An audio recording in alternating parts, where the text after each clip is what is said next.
საბითუმოთაც ზოგადად ეგრე არა.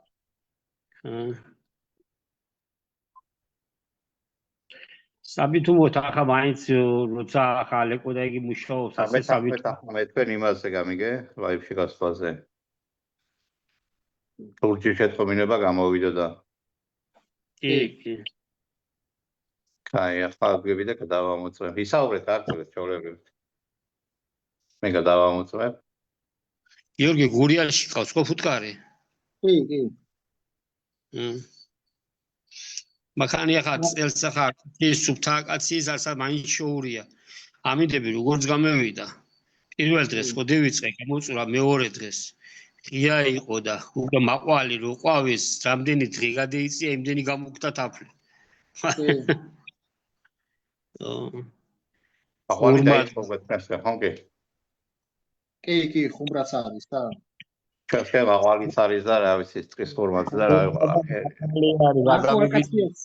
მარტო აკაციას აზრიც არ ქონდა რა რაოდენობაში ცოტა გამოვიდოდა და რა ვიცი მოკლედ არა მაკაცია გამოდის ხოლმე მე ასე იმათ ვარ სულ თეთრი გამოდის ღიაფერი აქვს თავს ღიაფერი არის მაგრამ ცოტა შეაყრით ლამო რაც დღეს გამოუწურე პირველ დღეს რო დევიწყე გამოწურა უფრო ამინდი რო გამოვიდა მეორე დღეს დავიწყე ის ღია იყო შედარებით და ყოველ დღე ამუქებს ცოტას მაინც იყო დარჩენილი გადაუბეჭდავი ადგილები და მაინც შეერია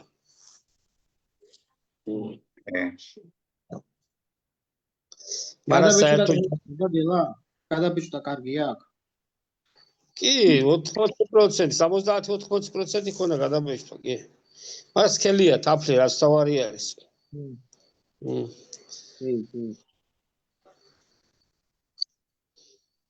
არც ამას არ ველოდი მე ისეთი ამინდები იყო აქ თარო უდგია ახლოს იმისთანაც სიცივეები იყო რა ვიცი რა მეც ეგრე ვარ მეც გომისთან ადგას თავზე ლოკაციაზე და რა ვიცი მაინც მოახერხა რა თაფლის მოტანა თუ თაფლოთ არ ვარ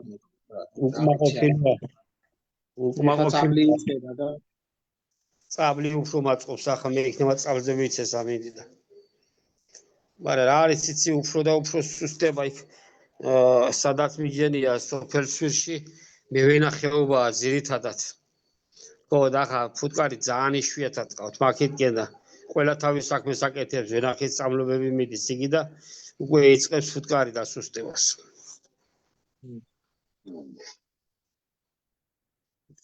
ხო სხვათაშორის სვირზე მეც გამიგია ეგეთი რაღაცა ეს მე ვენახეობა მაგრა უტყავს რა წამლებები ისე ურტყავს მაგრამ არასდროს არ დაუტოვები ვარ წაბლიც კარგად მოაქვს და აკაციაც კარგად მოაქვს ხო და უკვე საერთმეში რო წევიყვან მეიტანს თუ აღარ მეიტანს უკვე ფუტკარზე მუშაობ რო შეგვინარჩუნო უკვე და აღარ მაინტერესებს მაგრამ დარჩა რო წევიყვანი ერთი გავსება კიდე ცაცხვი მაინც გაავსო საერთმეში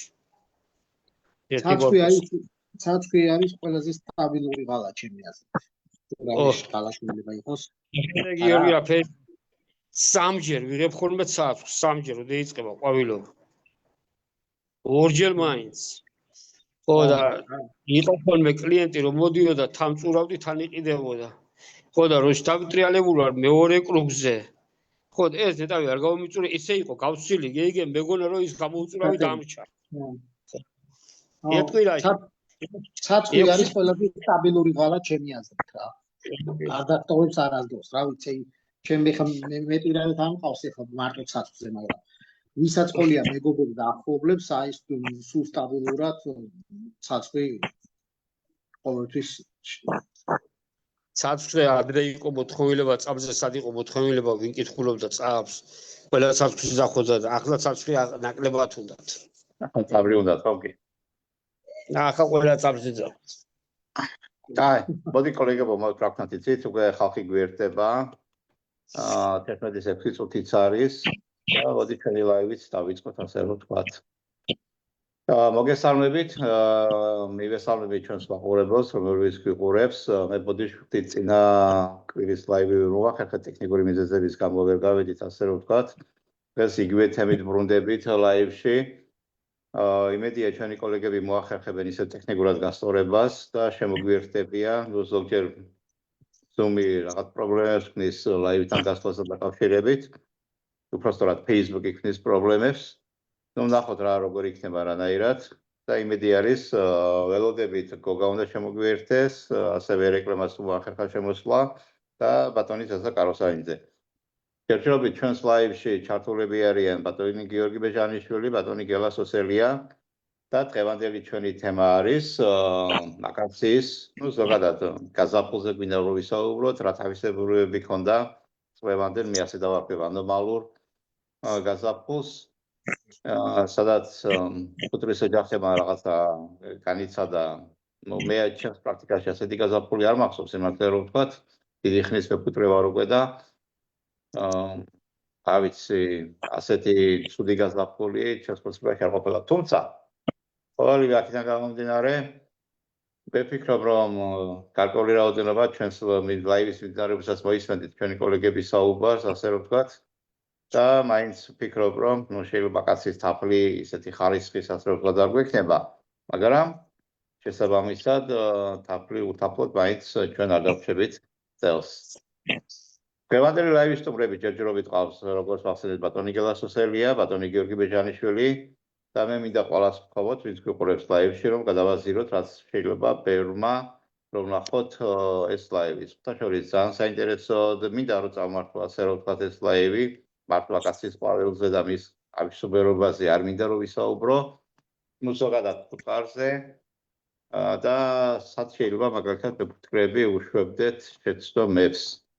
უნდა საფუტკრეების მოწყობა განლაგებაში. კარგით ბატონებო, მოდით დავიწყოთ ბატონი გელა სოსელიათი, ბატონი გელა არის ბაღდადელი მეფუტკრე. ასე რომ ვთქვათ, შედარებით იმ ზონაში იმყოფება, სადაც აკაციის, ასე რომ ვთქვათ, უფრო მეტი წევრებია, ტყეა, ასე რომ ვთქვათ და შესაბამისად ბატონი გელას გვეტყვის, მასთან რა მდგომარეობა არის, როგორი სეზონი ჰქონდა, რა თავისებურებები ჰქონდა წლევანდელ გაზაფხულს მასთან, რა პრობლემები წარმოშვა და ასე შემდეგ. ბატონო გელა გთხოვთ, მე კიდევ მანამდე გადავაზიარებ ჯგუფებში და თქვენს გთხოვთ კოლეგებო, ვინც ჩაგვერთებით, რომ ყველამ გავაზიაროთ. მოგესალმებით კოლეგებო, მოგესალმებით მეგობრებო. წლევანდელი წელი მართლა ძალიან დაძაბული წელი იყო ამინდებთან დაკავშირებით. თითქმის 2-3 დღე არ იყოს რა ამინდი სედიზეთ და კიდევ რაფერ მოახერხა მართლა ფუტკარმა თაფლის მოტანა გასაკვირი არის. და პირველ რაც შეიძლება შევეხოთ პრობლემებს, ჩემი ძირითადი პრობლემა იყო რომ შარშანდელთან დაკავშირებით ახალი შემოსული ტროპილაქსი როც შემოვიდა, კიდევ არ ვიყავით გარკვეული რა მისი მკურნალობის მეთოდებით. და იქიდან გამომდინარე შედარებით სუსტად ყავდა წელს ფუტკარი. გადმოყვა რა ვირუსი გადმოყვა შარშანი, იმიტომ რომ ეთყობა სრულად ვერ უმკურნალე, თან ჯამებით მივეცე რა ჭიანჭველა ამჟავა. აი მისაცემი იგენი არ მქონდა სპეციალური მისაცემი ჭიანჭველებში იგენი და გამოცდილებაც ნაკლები მქონდა. მაგრამ გამოვასწორე გამოზაფხულზე, უფრო შედეგიანად უმკურნალე გამოზაფხულზე და ასე თუ ისე ძალიან ძლიერი არ იყო, მაგრამ დახმარებით უკვე აკაციაზე თითქმის კორპუსები ყველა ფუტკრით იყო სავსე და შედეგიც დადვა თაფლის მოტანაზე. კი ის ხარისხი არ არის ახლა აკაციის, სუფთა აკაცია რო სულ თეთრი იყოს რაღაცა, მაგრამ მაინც შოურია სხვადასხვა ყვავილები. კიდევ რაზე შეიძლება გამახვილება აკაციის ყვავილზე, უნდა ვიზრუნოთ, შეიძლება აკაციის ყვავილი ისე ადრე მოდის, მაგ დროს ყავდეს ძლიერი ოჯახები, რომ აკაციის თაფლმა მოგცეს შედეგი. სუსტი ოჯახი არაფრის მაქნისი არ არის, ჯობია ერთი ძლიერი ოჯახი ყავდეს, ვიდრე 3 სუსტი იყოს. კიდევ აკაციის თაფლზე რა შეიძლება ვისაუბროთ? კორომი რაც შეიძლება ალეკომ ბრძანა რომ თითქმის აკაციის კორომი ბაღდადში ნაკლებად არის, ასე თუ ისე უფრო სვირსა აქვს, სვირი და ოფჩა. არის აკაციის ყვავილით. ძალიან ისეთი ის არის, რომ თითქმის ყველგან აკაცია არის. და მეტი შედეგები მეც ახლა ბაღდათიდან ყავს სვირში გადაყვანილი. თუმცა იმიტომ რომ თვითონ ბაღდათის ცენტრი ქალაქის პირობებში არის უფრო იქ და იქ ნაკლებად სოფლებს ვერ სდობა და სოფლებში კი არის, მაინც აკაცია ყველგან გათეთრებული არის. მაგრამ შედეგი ზდებს რომ მთის ზონა არის და როცა დაბალ ზონაში უკვე გამოსული არის მთის ზონაში მაგ დროს იშლება ან კუკურუ არის და ცოტა ხანგრძლივად მიმდინარეობს მაინც აკაციის ყვავილი. და დებს შედეგს რა აქ ეროგონია აგე რა უკვე ჩამოცვენილი აკაცია და არაფერი არ არის უკვე აღარ იქნებაო აი მისვლა ხოლმე 3 დღის მერე და უკვე ადგილი აღარ ყოფილა ხოლმე თაფლის ჩასასხმელი ისე იმაშობა რა მოაქვს კარგად მოაქვს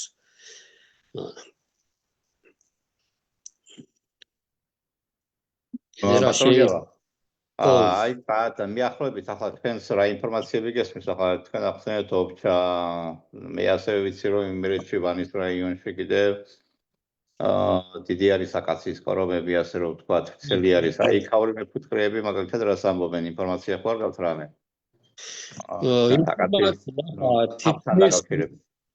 ვისაც შემიანი ახლობლობაში თითქმის ყველა ამბობს რომ არ მეველოდით შედეგს იმიტომ რომ ყველა უმედოთ იყო და ყველასთან რაღაცა მაინც მოიტანა ჩემთან ახლა ოჯახზე გადავიაგარიშე 15 კილო გაასწორა რა მარტო სართულებიდან აღებულმა აკაციის თაფმა 15 კილო და თითქმის ყველა მიმასნა რომ რაღაცა შემოიტანა ვისაც ძლიერი ოჯახები ყავდა და ვანსაც ძალიან დიდი ბაზა აქვს აკაციის იმიტომ რომ ხშირად მიწევს იქ მავიდან ყავდა და არვილაძის ბიჭი არის კიდე ჩემი მეგობარის მაგრამ მაგას თუ უწყდა შარშან ფაროსანის წამლობას აბრალებს, აი მასიურად დაუწყდა ფუტკარი და წელს შეიძინა მერე ოჯახები და ამ ფაროსანის წამლობამ და ამ ტროპილილაქსმა რა ვიცი ერთობლივად მაგრამ უფრო ტროპილილაქსმა თითქმის ყველა ვინც არ მიჯერებდა შარშა რომ ჩემთან არის რომ ყველა იძახო და მერე ყველასთან აღმოჩნდა დააკრა მაინც მიცა ფუტკარს ძალიან იმას ბევრს გაუნადგურდა ძალიან ფუტკარი თითქმის თელი სოფლები და ეგენი ყველა ფუტკარს იძახოდა წელს სანიტარი დანაკარგის მიზეზი მაინც ასე რომ თქვა თქვენი აზრით ტროპილილაქსი იყო კი იმიტომ რომ მე გამოცდილება არ მქონდა და ვიბრძოლე და ფუტკარი გადავარჩინე და უმეტესობას ახლა მეუნებოდნენ წელს რომ კარგად რომ დავაკვირდითო და უკვე დიდი გამადიდებლები გავიკეთეთო ნახეთო წვრილი რაღაცები დადიოდა და შარშა ყველა მიზახო და არ არის ჩემთანო და დავით უმეტესობა ვერ ნახა ან ცნობა არ იცოდა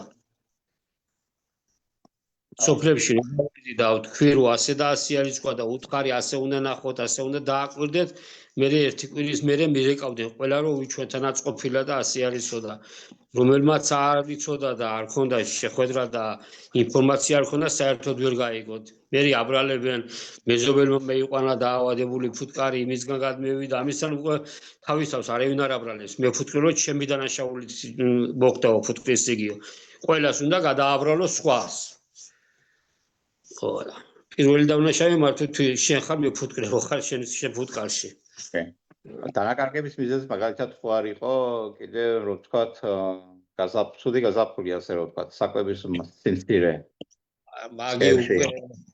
მაგი უკვე მე ფუტკრის დიდი დაუდევრობა თუ საკვების ნაკლებობით ფუტკარი დაგიწყდა ის რაშუაშია დაავადება და რაშუაში თუ ფუტკარი გამოზაფხულზე გამეიყვანეს როგორ უნდა დაწყვიტო გასშემშილეთ ხო ანუ თვითონ ამიდებიდან გამომდინარე ახლა ვინც საკვები არ გააკონტროლა უბრალოდ ადვილი მოსალოდნელი იყო რომ ფუტკარი მე თაფლი ვაჭამი აქ გამოზაფხულიდან ერჯერად პარკებში ვასხამდი თავს და ისე ვაძლევდი რომ ძალიან გუჭირდა იმიტომ რომ იმდენ თავს უტოვებ არასდროს არ ქონია მე მაგის პრობლემა ჩარჩოებიც მქონდა შენახული თაფლიანი ჩარჩოებიც და ისედაც რომ აკაციის ყვავილემდე მიყვანა ფუტკარი მე ხას შაქარს და იმას არასდროს არ მიმიცია მაგრამ მქონდა ახლა მარაგები მქონდა თაფლის და ჩავასხი და მივეცი ერჯერადი პარკებით კი ბატონო გელა თვითონ აკაციის ყვავილებიდან გამომდინარე როგორ ფიქრობთ აი მაგალითად წინა წელი, წლევანდელი წელი, შარშანდელი, ანუ შარშანწინდელი წელი სტაბილური არის ამაკაცის ყვავილობა? ანუ ნექტრის მოცემა. არ ყოფილა შემთხვევა, რომ აკაციის ყვავილობაზე არ ემეღოს თაფლი. არ ყოფილა შემთხვევა.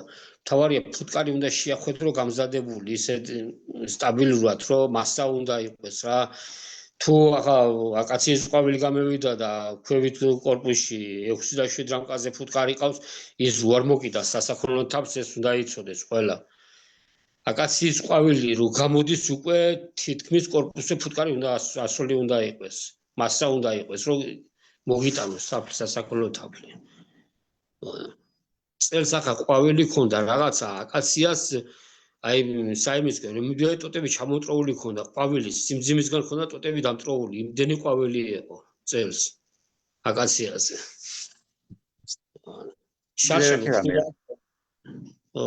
შარშან ამინდი იყო მაგრამ ყვავილის ნაკლებობა უფრო იყო არ იყო ისეთი მაგრამ მეიტანა ასე თუ ისე შარშან და წელს რაღაც ცოტა რო ყოფილიყო ამინდი ერთი კვირაც რო ყოფილიყო ამინდი უფრო მართლა გეუნები ასეთი ყვავილი ტოტები არის ჩამომტროული გზის პირზე რომ მივდივარ საიდმისკენ ტოტები არის დამტროული სიმძიმისგან ყვავილის სიმძიმისგან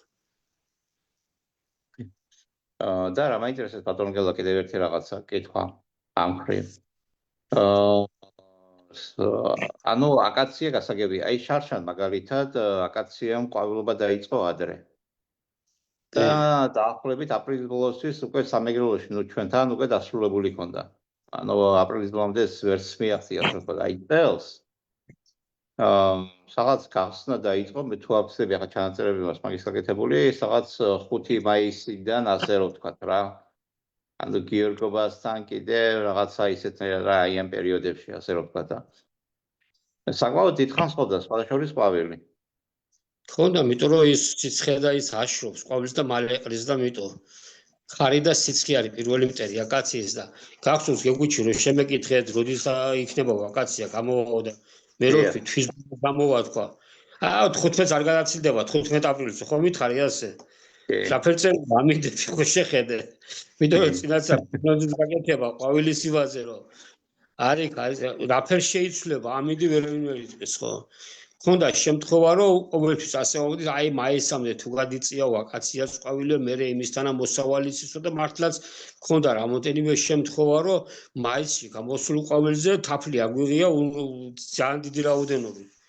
მაგრამ წელს კი იყო გამევიდა მაისში ყვავილი მაგრამ ამინდები ისე დაესწრო რომ ასეთი ცუდი მაისი არასდროს არ მახსოვს კი ანუ მეც აღნიშნავ ახლა თუნდაც 7-8 წლის უკანდელი ახლა მეკუთვნებას რომ მოვყვებით ჩვენ დაახლოებით აკაცია ყვავილობას იწყებდა ნუ მაისის დასაწყისში ასე ვთქვა და აპრილის ბოლოდა და დაახლოებით 14-15 მაისამდე მაინც მიდიოდა ნუ ზოგან ახლა მთიანი ჩემ სამეგრელოს რეგიონზე მაგრამ რელიეფი თუ მაღალი არის და მთიანი ადგილი არის უფრო ხანძლივი არის შედარებით კი ბატონო როცა აში ახლა დღეს ვაკვირდებოდი სვიშში რო გადმევედი აი მთის კუთხეს რო გადავხედე იქითკენ ცალკე კუთხეში ეთყობა ცივი ადგილი არის და იქ კიდე თეთრად ანათებდა აკაცია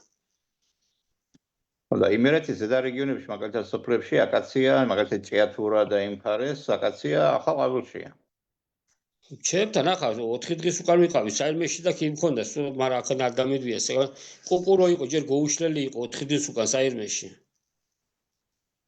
აი შლებოდა რომ გათეთდება და გოუსლელი ისე იყო 900 მეტრო არის ზღვის დონიდან ახ საირმე სადაც მე ფუტკარი მიჯენია საირმეში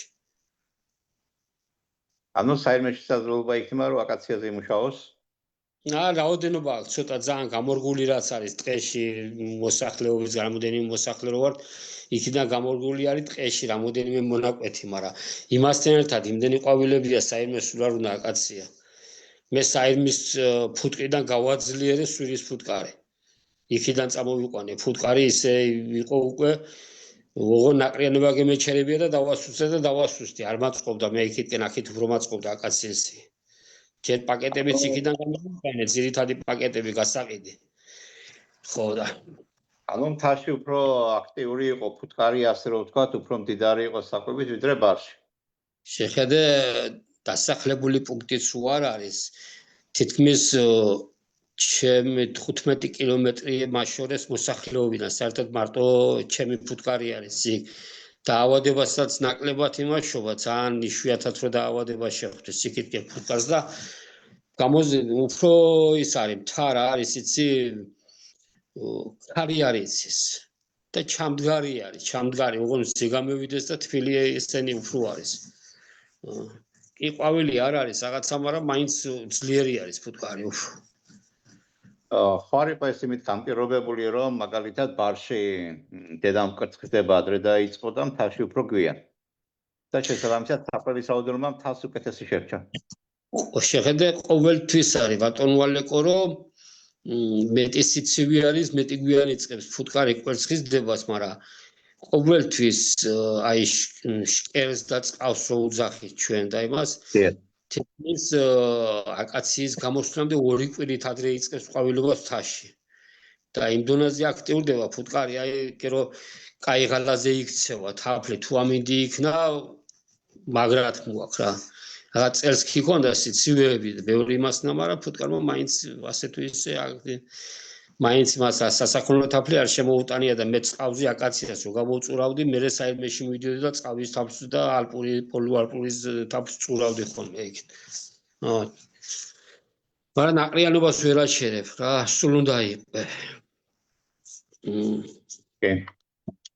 და მაინც როგორ ფიქრობთ ახლა? კაი, აკაცია გასაგებია. წაბლი რასაკეთებს მაგალითად და ცაცხვი რა ფაზაშია? ცაცხვი ჯერ ადრეა, ცაცხვი გამოდის დაახლოებით ივლისის დასაწყისში და მთაში მაგალითად ჩვენთან 10 აგვისტომდე აგრძელებს ყვავილობას. 10 აგვისტომდე, 10-15 აგვისტომდე. იმიტომ რომ არის საადრეო ცაცხვი, არის მერე საგვიანო ცაცხვი, თბილი ზონა, ცივი ზონა და ასე და ხანგრძლივობა არის. ერთი თვე მაინც ყვავილობს ცაცხვი რა. ერთი თვე. და წაბლი უფრო საერთმეს ნაკლებად აქვს. ცაცხვი აქვს დიდი რაოდენობის და თითქმის ციკლი ყვავილობის ერთი კვირანახევრით ადრე იწყებს წაბლი ყვავილობას. და მერე ცაცხვი შემოდის და უკვე წაბლი აღარ ინტერესდება, აღარ ეკარება საერთოდ. ოკეი. წაბლი ბუნებრივად და ნაკლები თუ რამე გაიჩეხან რაღაცა ან დაავადება. ბუნებრივად არის ნაკლები და ცაცხვის კორომები არის, ძალიან დიდი კორომებია ცაცხვის. ხო და მაგ პერიოდში როცა წაბლი გამოდის, ბამბამაყვალა ყვავის და ბამბამაყვალას რაოდენობა აქვს თაფლის დიდი ასევე დიდგულა, ეგენი ძალიან დიდი რაოდენობის ყვავილი არის და თითქმის თუ შეურევს ცოტა წაბლს თუ არა წაბლის თაფლის საერთმეში ძალიან იშვიათად რომ მეიტანოს.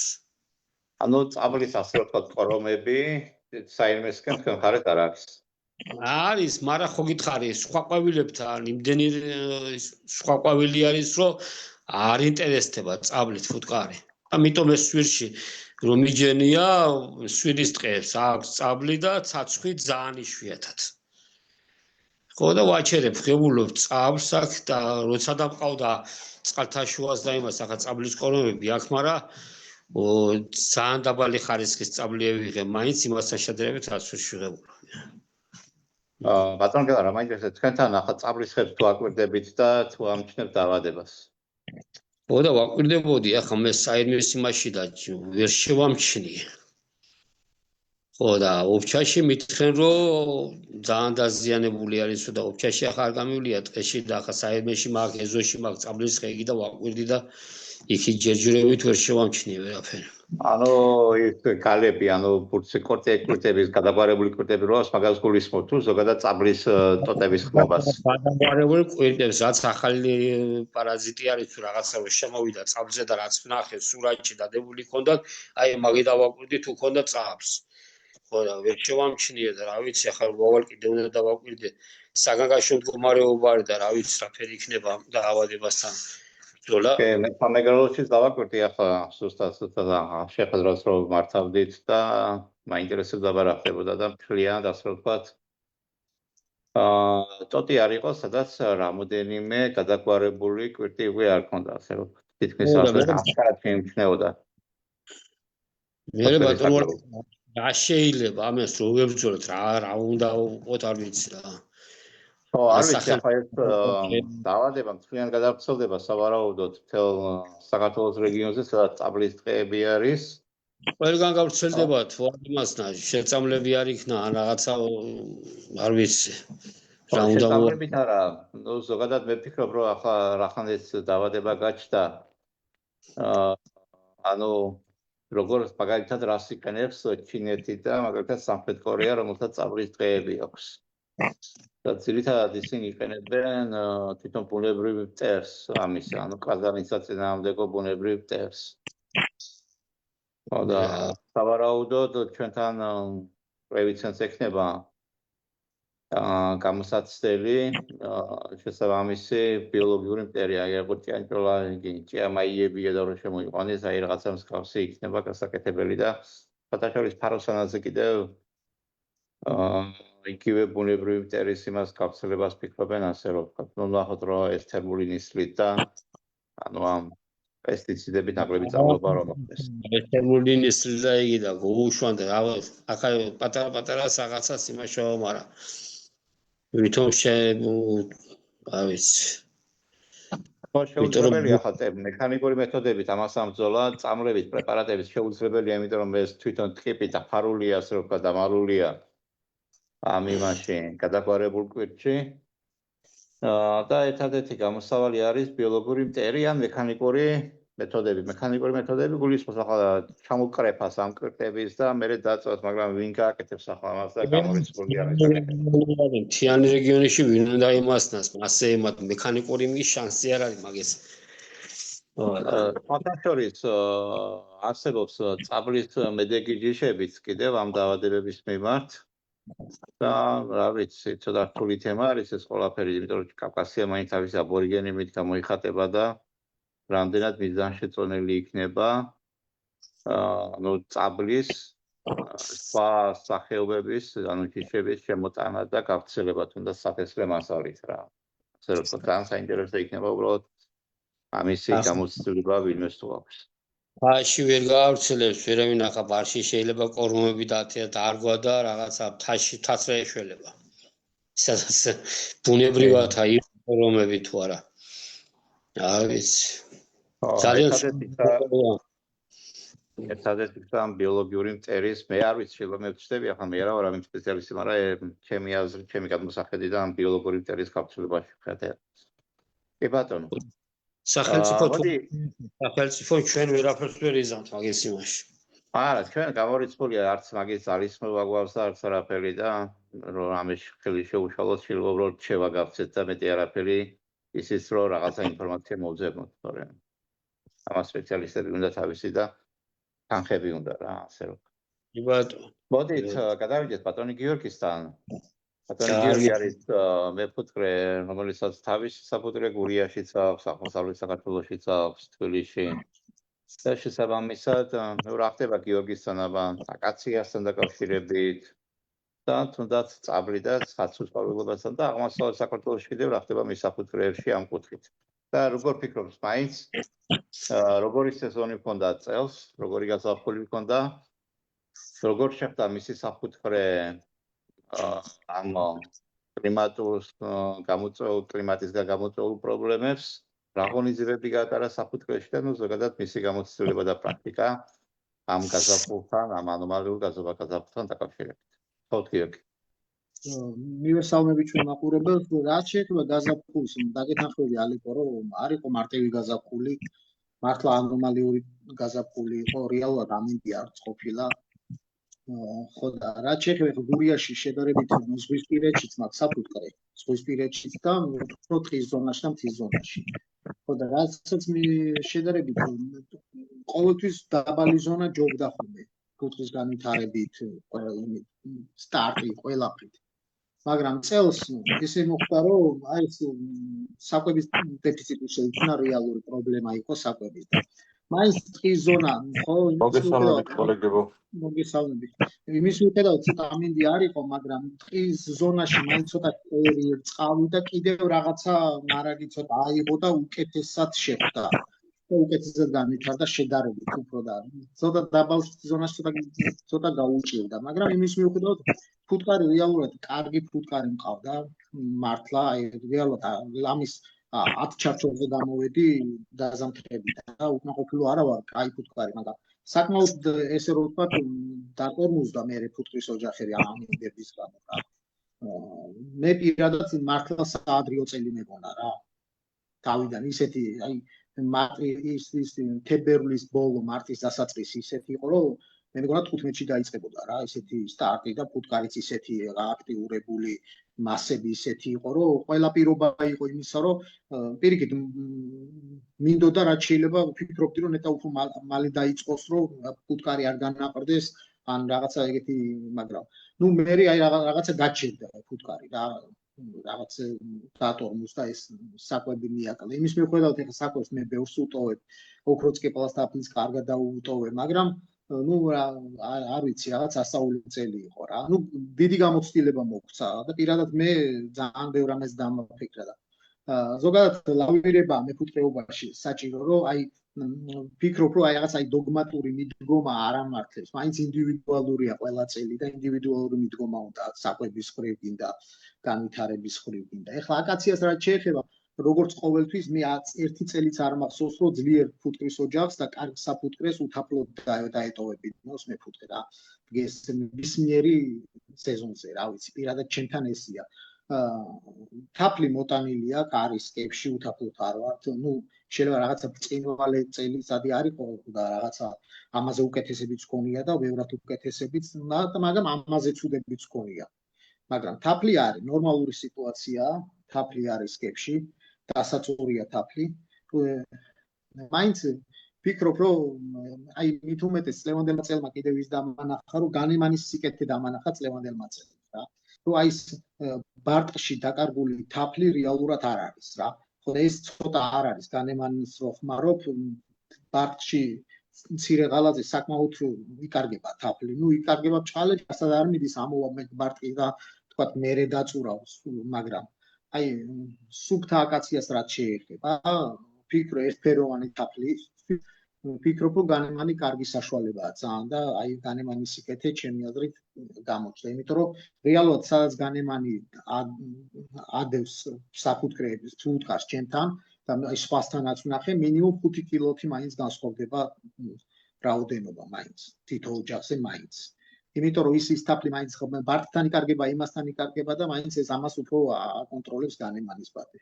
და ჩემი აზრით ესე ძალიან მით უმეტეს მცირე ღალის დროს. ეხლა თუ დიდი ღალაა და კაი სეზონია, მაშინ განემანს თავად ფუტკარი ქმნის, დედას ისედაც ზღუდავენ და მიდის თაფლი და დიდი მნიშვნელობა მაინც განემას არ აქვს. მაგრამ უფრო კომფორტულია განემანი ჩემი აზრით სამუშაოთაც, რომ პირდაპირ მიდიხარ და აკონტროლებ, მაგრამ განემანის დადება ცოდნა უნდა, გამოცდილება უნდა და ცოტა შრომატევადიც არის რა. მით უმეტეს წელს ცოტა შრომატევადი იყო, იმიტომ რომ რეალურად განემანის ბადეები აი ესეთი ამინდების გამო ცოტა გვიან დავადე. ხო და მე ნუ სამკორპუსიანი რუტის დაშლა მე იქ დედის პირველ საფუძვე ჩაგდება რაღაცა ძალიან შრომატევი. დაახლოებით 10 წუთამდე, 7 წუთამდე, 6 წუთამდე, 8 წუთამდე უნდებოდი თითო ოჯახს რა. ხო და ეს დიდ საფუტკრეში ძალიან რთული იყო. ხო და აი ამ მხრივაც გამოცდილება მივიღე და ეხლა უფრო სხვათა სტრატეგია მაქვს, რომ სხვანაირად გავყვები მომავალ წელს ამ განემანის სიტუაციას. იმიტომ რომ ეს იყო აი ძალიან ესეთი დიდი შრომა თაფლის დაწურვაზე რეალურად არ მჭირდება, ამ თაფლის ამოყრა ჩარჩოებს ეს დრო არ ჭირდება, რაც განემანის დადებას დასჭირდა. თაფლი არის რაც თავად ძლიერი ოჯახები და კარგი საფუტკრე მოტანილი აქვს თაფლი, საქმე გაკეთებული აქვს. რაც შეეხება ალიკო აი გურიაში ახლა ტროპთან დაკავშირებით იყო ახლა გელაც საუბრობდა.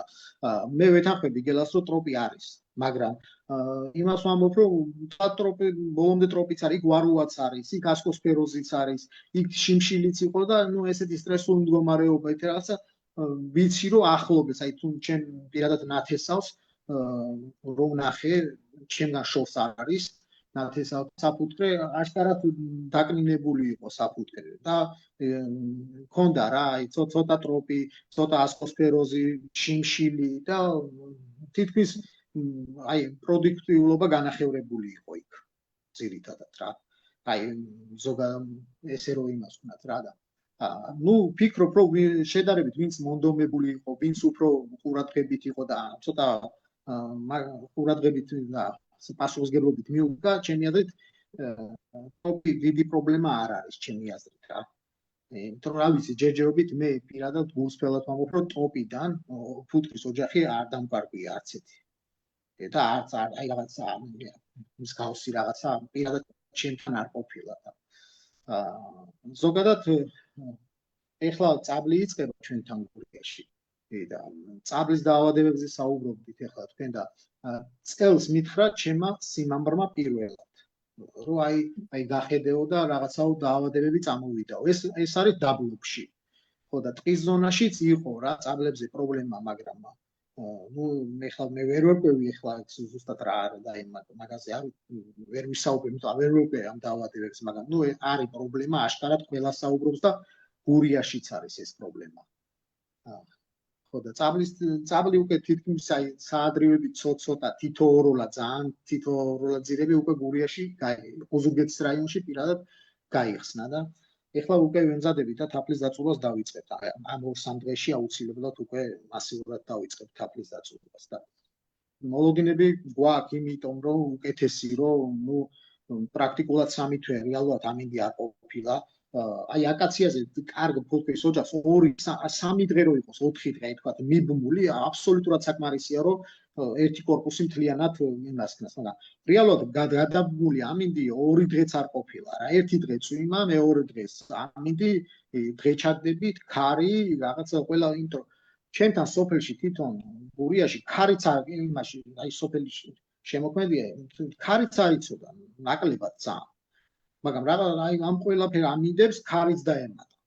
შემოეჩვია ქარი, თან საკმაოდ ძლიერი ქარი. რაც კიდევ ართულებდა და აი ძალიან ცუდი გაზაფხული იყო ამიტომ.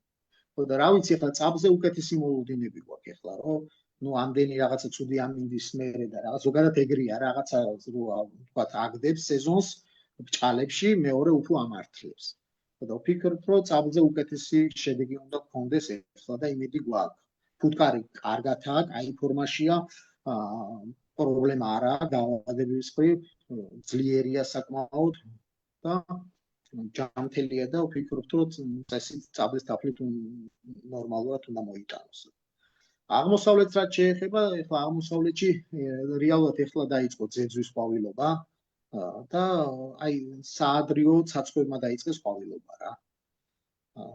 2 დღე კარგად იმუშავა ფუტკარმა, კარგი შემოტანაც ჰქონდა. და ნორმალ ვიცი რომ აღმოსავლეთშიც არასტაბილური მდგომარეობა იყო როგორც ზოგადად დასავლეთიდან წელ საქართველოში და უფრო აღმოსავლეთისკენ კიდევ უფრო მეტი ცოტა ნაყრიანობა იყო. იმიტომ რომ აღმოსავლეთში მაინც საკვები ისე თუ ასე უფრო შენარჩუნებული ჰქონდა და ეხლა გურიაში ჩემთან ნაყრიანობა ნაკლები იყო ძალიან. იმიტომ რომ რეალურად მშიერი ფუტკარი შეხვდა და ეს ძალების აღდგენა რა სანამ საკვები ის ყველაფერი უფრო ნაკლები წელს ჩემთან პირადად ძალიან ნაკლები. თითქმის ერთეული ოჯახი იყო ნაყარი, ძალიან ცოტა რა და 3-4 დაახლოებით რა საფუტკრის და აღმოსავლეთში უფრო ნაყარზე მიდრეკილი იყო ფუტკარი. იმიტომ აქაც ახლა მცირედი ღალები აქვს, ხომ აქ ძირითადი ღალა რეალურად ეხლა დაეწყო ფუტკარს ძეძვზე და ცაცხვზე და ეხლა გადაერთო უკვე სასაქონლო თაფლის შეგროვებაზე. ძირითადად ეს არის ალკო. ოკეო. მადლობა, თქვენ ახსენეთ ახლა რომ დოგმატური მიდგომებიო ყოველთვის არ ამართლებს და საჭირო არის რომ ინდივიდუალური. ამ დოგმატურ მიდგომებში კონკრეტულად რა გულისხმობდი რომ დაგვისვოსო კარგი?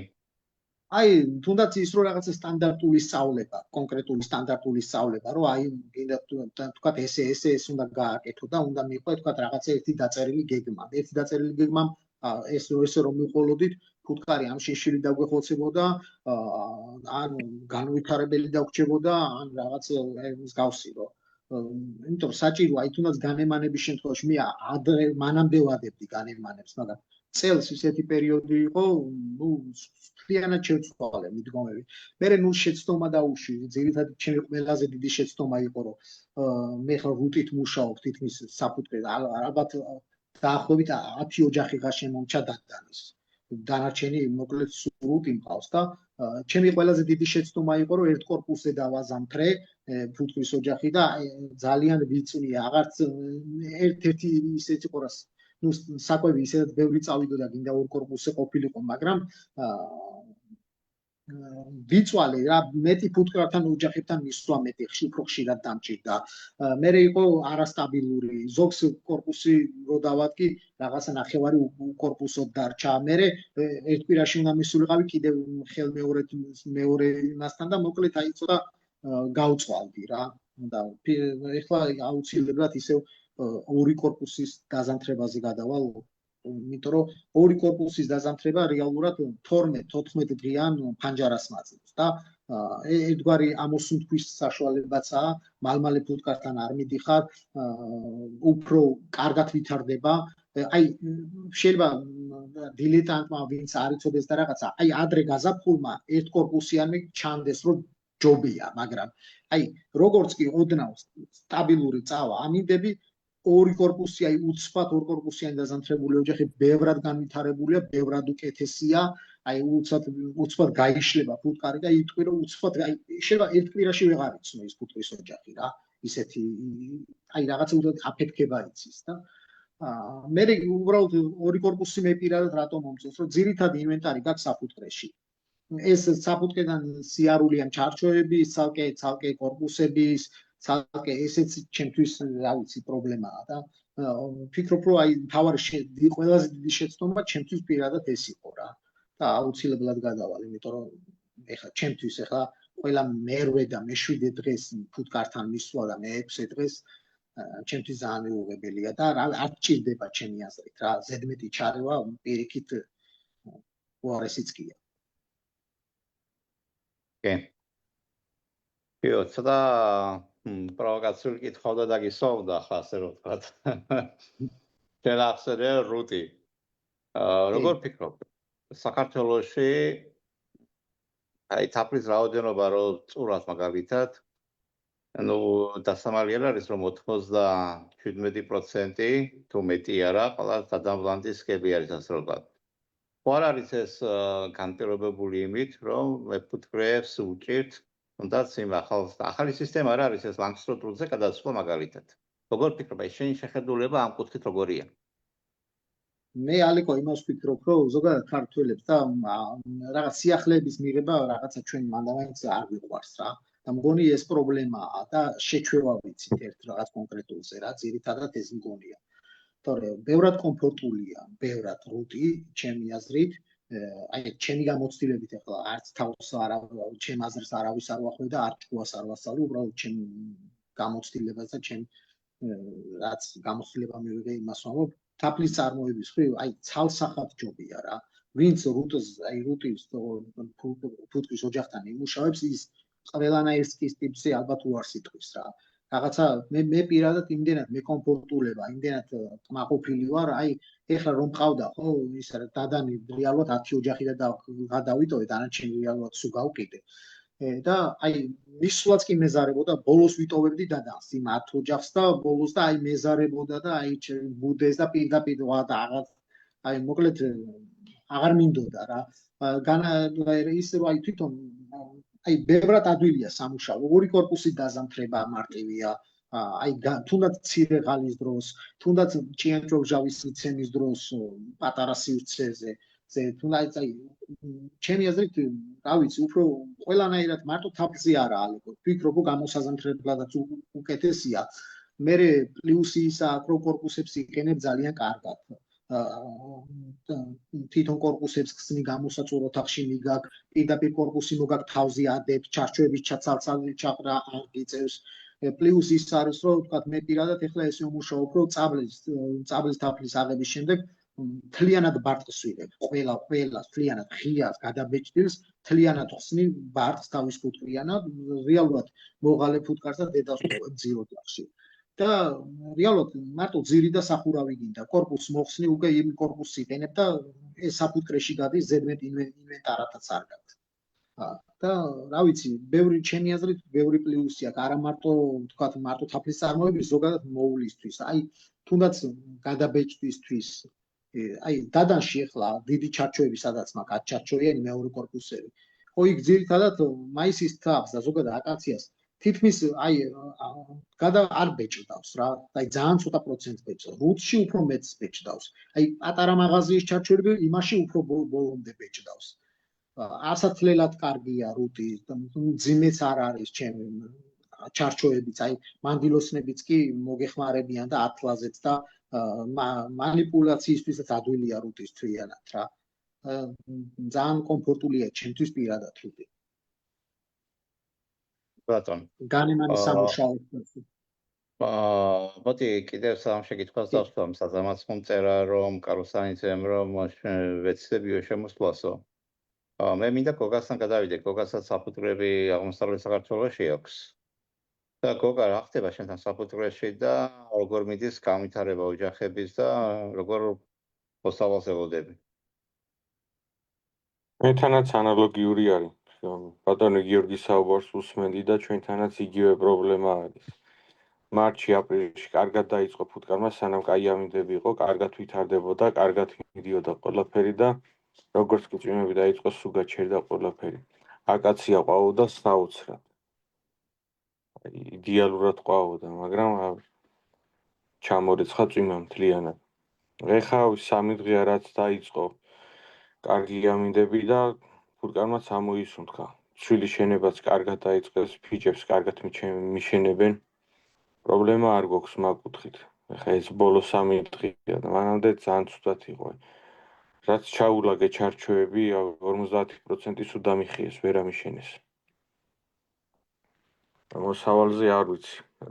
მე ყაზბეგში უნდა წავიყვანო და იქით ამ პერიოდში რო ავდიოდი ხოლმე უკვე იწყებოდა, ყვავილი, ხეხილი უკვე კარგად გაყვავებული იყო და გუშინ ვიყავი და ეხა გამოიტანა კვირდი.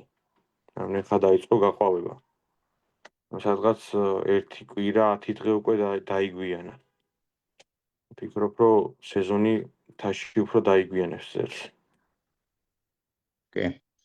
და ტროპისთან დაკავშირებით თქვენთან რა ხდება იგი? ტროპი ჩემს საფუძვლებში არ შემიმჩნევია. 2 კვირაში ერთხელ ყოველთვის ტესტავ და საბედნიეროდ ჯერჯერობით არ მყავს. კი ბატონო. მაგრამ რა ფიქსირდება სხვადასხვა ადგილებში. დღეს კახეთიდან ყვარელიდან იყვნენ ჩამოსულები და ძალიან ებრძოდნენ. წაიღეს რამდენი 10 თუ 15 ლიტრი ჭიანჭველმჟავა 85%-იანი. ცოტა დიდი საფუძველი აქვს იმათ 150 ოჯახი ყავსო როგორც მითხრეს და საშილად ყავს ტროპიო. და როგორც მითხრეს ტროპი იწევსო ჩაკირვასაცო. მე მარტო ჩაკირვა მეგონა მხოლოდ რომ უამინდობის გამო, მაგრამ მე რო დავაკვირდიო ტროპმა გამოიწვიაო და ეგეთი შემთხვევა ჯერ არ ქონია. ნუ ზოგადად ტროპი მარტო ჩაკირვას არ იწევს, ტროპს შეუძლია ყველანაირი დაავადება გამოიწვიოს, ვირუსიდან დათვლებული, ბაქტერიული და სოკოვანი დაავადებული, იმიტომ რომ ეს ოჯახს ასუსტებს, ასე რომ ვთქვა და მე უკვე მომვლელი ფუტკრის სიმცირე უკვე მთელ იმნებს იწევს უარესობას. კი ბატონო, გასაგებია, მე მინდა ერთი კითხვა დაგისვათ, ცოტა პროვოკაციული კითხვა იქნება ესეც. ნუ შეიძლება არ არის ეს პროვოკაციული, მაგრამ მაინც. როგორ ფიქრობთ? მე დამისვეს ასეთი კითხვა. სადაც 3 დღის უკან, ასე რომ ვთქვათ, ეს იყო უცხოელი ექსპერტები და მითხრეს, რითი არისო განპირობებული, რომ საქართველოში თაფლის ასეთი დაბალი მოსავალი გაქვთ. როგორ ფიქრობთ თქვენ? აი ბატონო გელა, ბატონო გიორგი, ბატონო გოგა. რა განაპირობებს ამას? ანუ ახლა ნუ მარტო ერთი ის არ იქნება, რა თქმა უნდა. სული კითხვა, არ არის მარტივად გასაცემი მაგაზე პასუხი. ბევრი ფაქტორი მოქმედებს მაგაზე ჩემი აზრით. მაინც ეს ფაქტორები რო ჩამოთვალოთ, როგორ ფიქრობთ, მაინც რა იქნება? აი თუნდაც აკაციის თაფლზე გვაქვს საუბარი და ვამბობთ, რომ აკაციის თაფლი ამდენი გავქონდეს და სიამოვნებაში არა გვაქვს, ასე რომ. რა განაპირობებს ამას? ალბათ ფუტკარს ვერ ახვედრებენ საკმარისად მომზადებულს, გარემო პირობები, ამინდი. ფუტკარს როგორ განავითარებ, საკვები როგორ ექნება, დედა როგორ დადებს კვერცხს, რამდენი წლის დედები ყავთ. დედა ვარგისია, უვარგისია. კლიმატი შეგიწყობს ხელს, ახლა წლევანდელი წელი კლიმატის ნათელი მაგალითია, რომ კლიმატი ძალიან გვიშლის ხელს ფუტკრის განვითარებაში. ჩაკირვა ბევრმა ვერ მოიშორა. 90%, 95% ჩაკირვა აქვს საფუტკრეში. ნექტარი ვერ აიღეს, იმიტომ რომ ჩამორეცხა წვიმმა მთლიანად. ტემპერატურაც ვერ ადიოდა იმ დონეზე, რომ როგორც კი კაი ამინდი გამოვიდოდა, ცოტა დათბებოდა, ფუტკარი გამოსულიყო და ნექტარი აეთვისებინა. ალბათ დიდი პრობლემა ეგ არის. არის ხო, რამდენჯერ ყოფილა ესეთი შემთხვევა, რომ მე სუყაზბეკში მიწევს ტრიალი და მაქედან გამომდინარე ხვდები, ბევრი შეხება რომ მაქვს ყაზბეკთან, მაგ მაგალითზე ვიტყვი, რომ ყოფილა სასწაული ყვავილი, სასწაული გაფერადებული მინდვრები, მაგრამ ნექტარი ვერ მოქონდა. ვერ ადიოდა ტემპერატურა იმაზე, ისეთ რაოდენობაზე, რომ ნექტარი ჩამდგარიყო ყვავილში. თორე აქედან წამოყვანია იდეალური ფუტკარი, 12-ვე ჩარჩო გავსებული მაღაზიას საკუთრებს გამოსული ფუტკარი, გამზადებული ყველაფერი, მაგრამ როგორც კი ავიყვანე შეჩერდნენ. ვერ იქნეს ვერაფერი.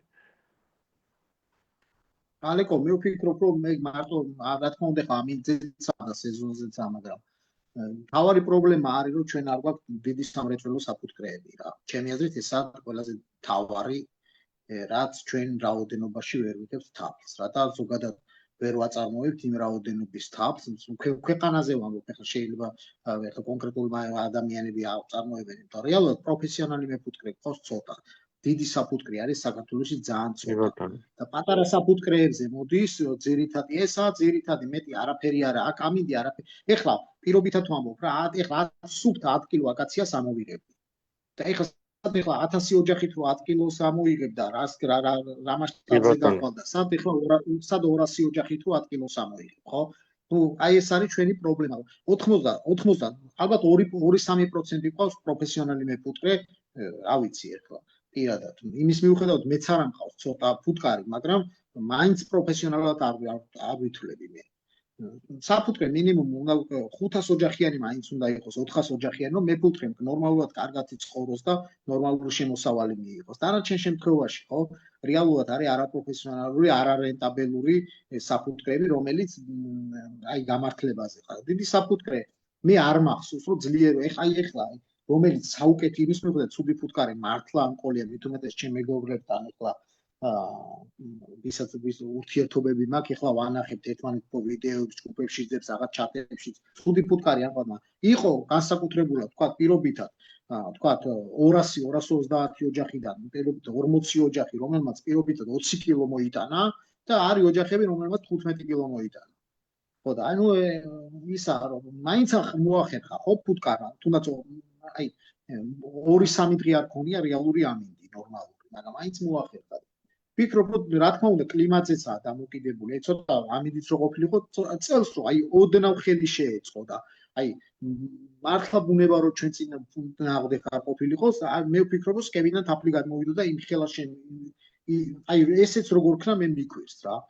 მართლა მიკვირს როგორ ქნა ეს და როგორ მოახერხა. ჩემი აზრით თავარი პრობლემა არის ჩვენ არ ვართ პროფესიონალი მეფუტკრეები და არ გვაქვს ბევრი დიდი საფუტკრე და ამიტომ ქვეყანა ვერ აწარმოებს დიდი რაოდენობით თაფლს. ესაა პრობლემა. აი ხა ერეკლეს აქვს ნათქვამი 1000 კარგი დიდი მრეწველი მეფუტკრე მაინც უნდა გყავდესო და მინიმუმ მართალია 1000 კაცი მაინც უნდა იყოს ისეთი რომ პირობითად 15 ტონა და 20 ტონა თაფლს მაინც უნდა აწარმოებდეს რა.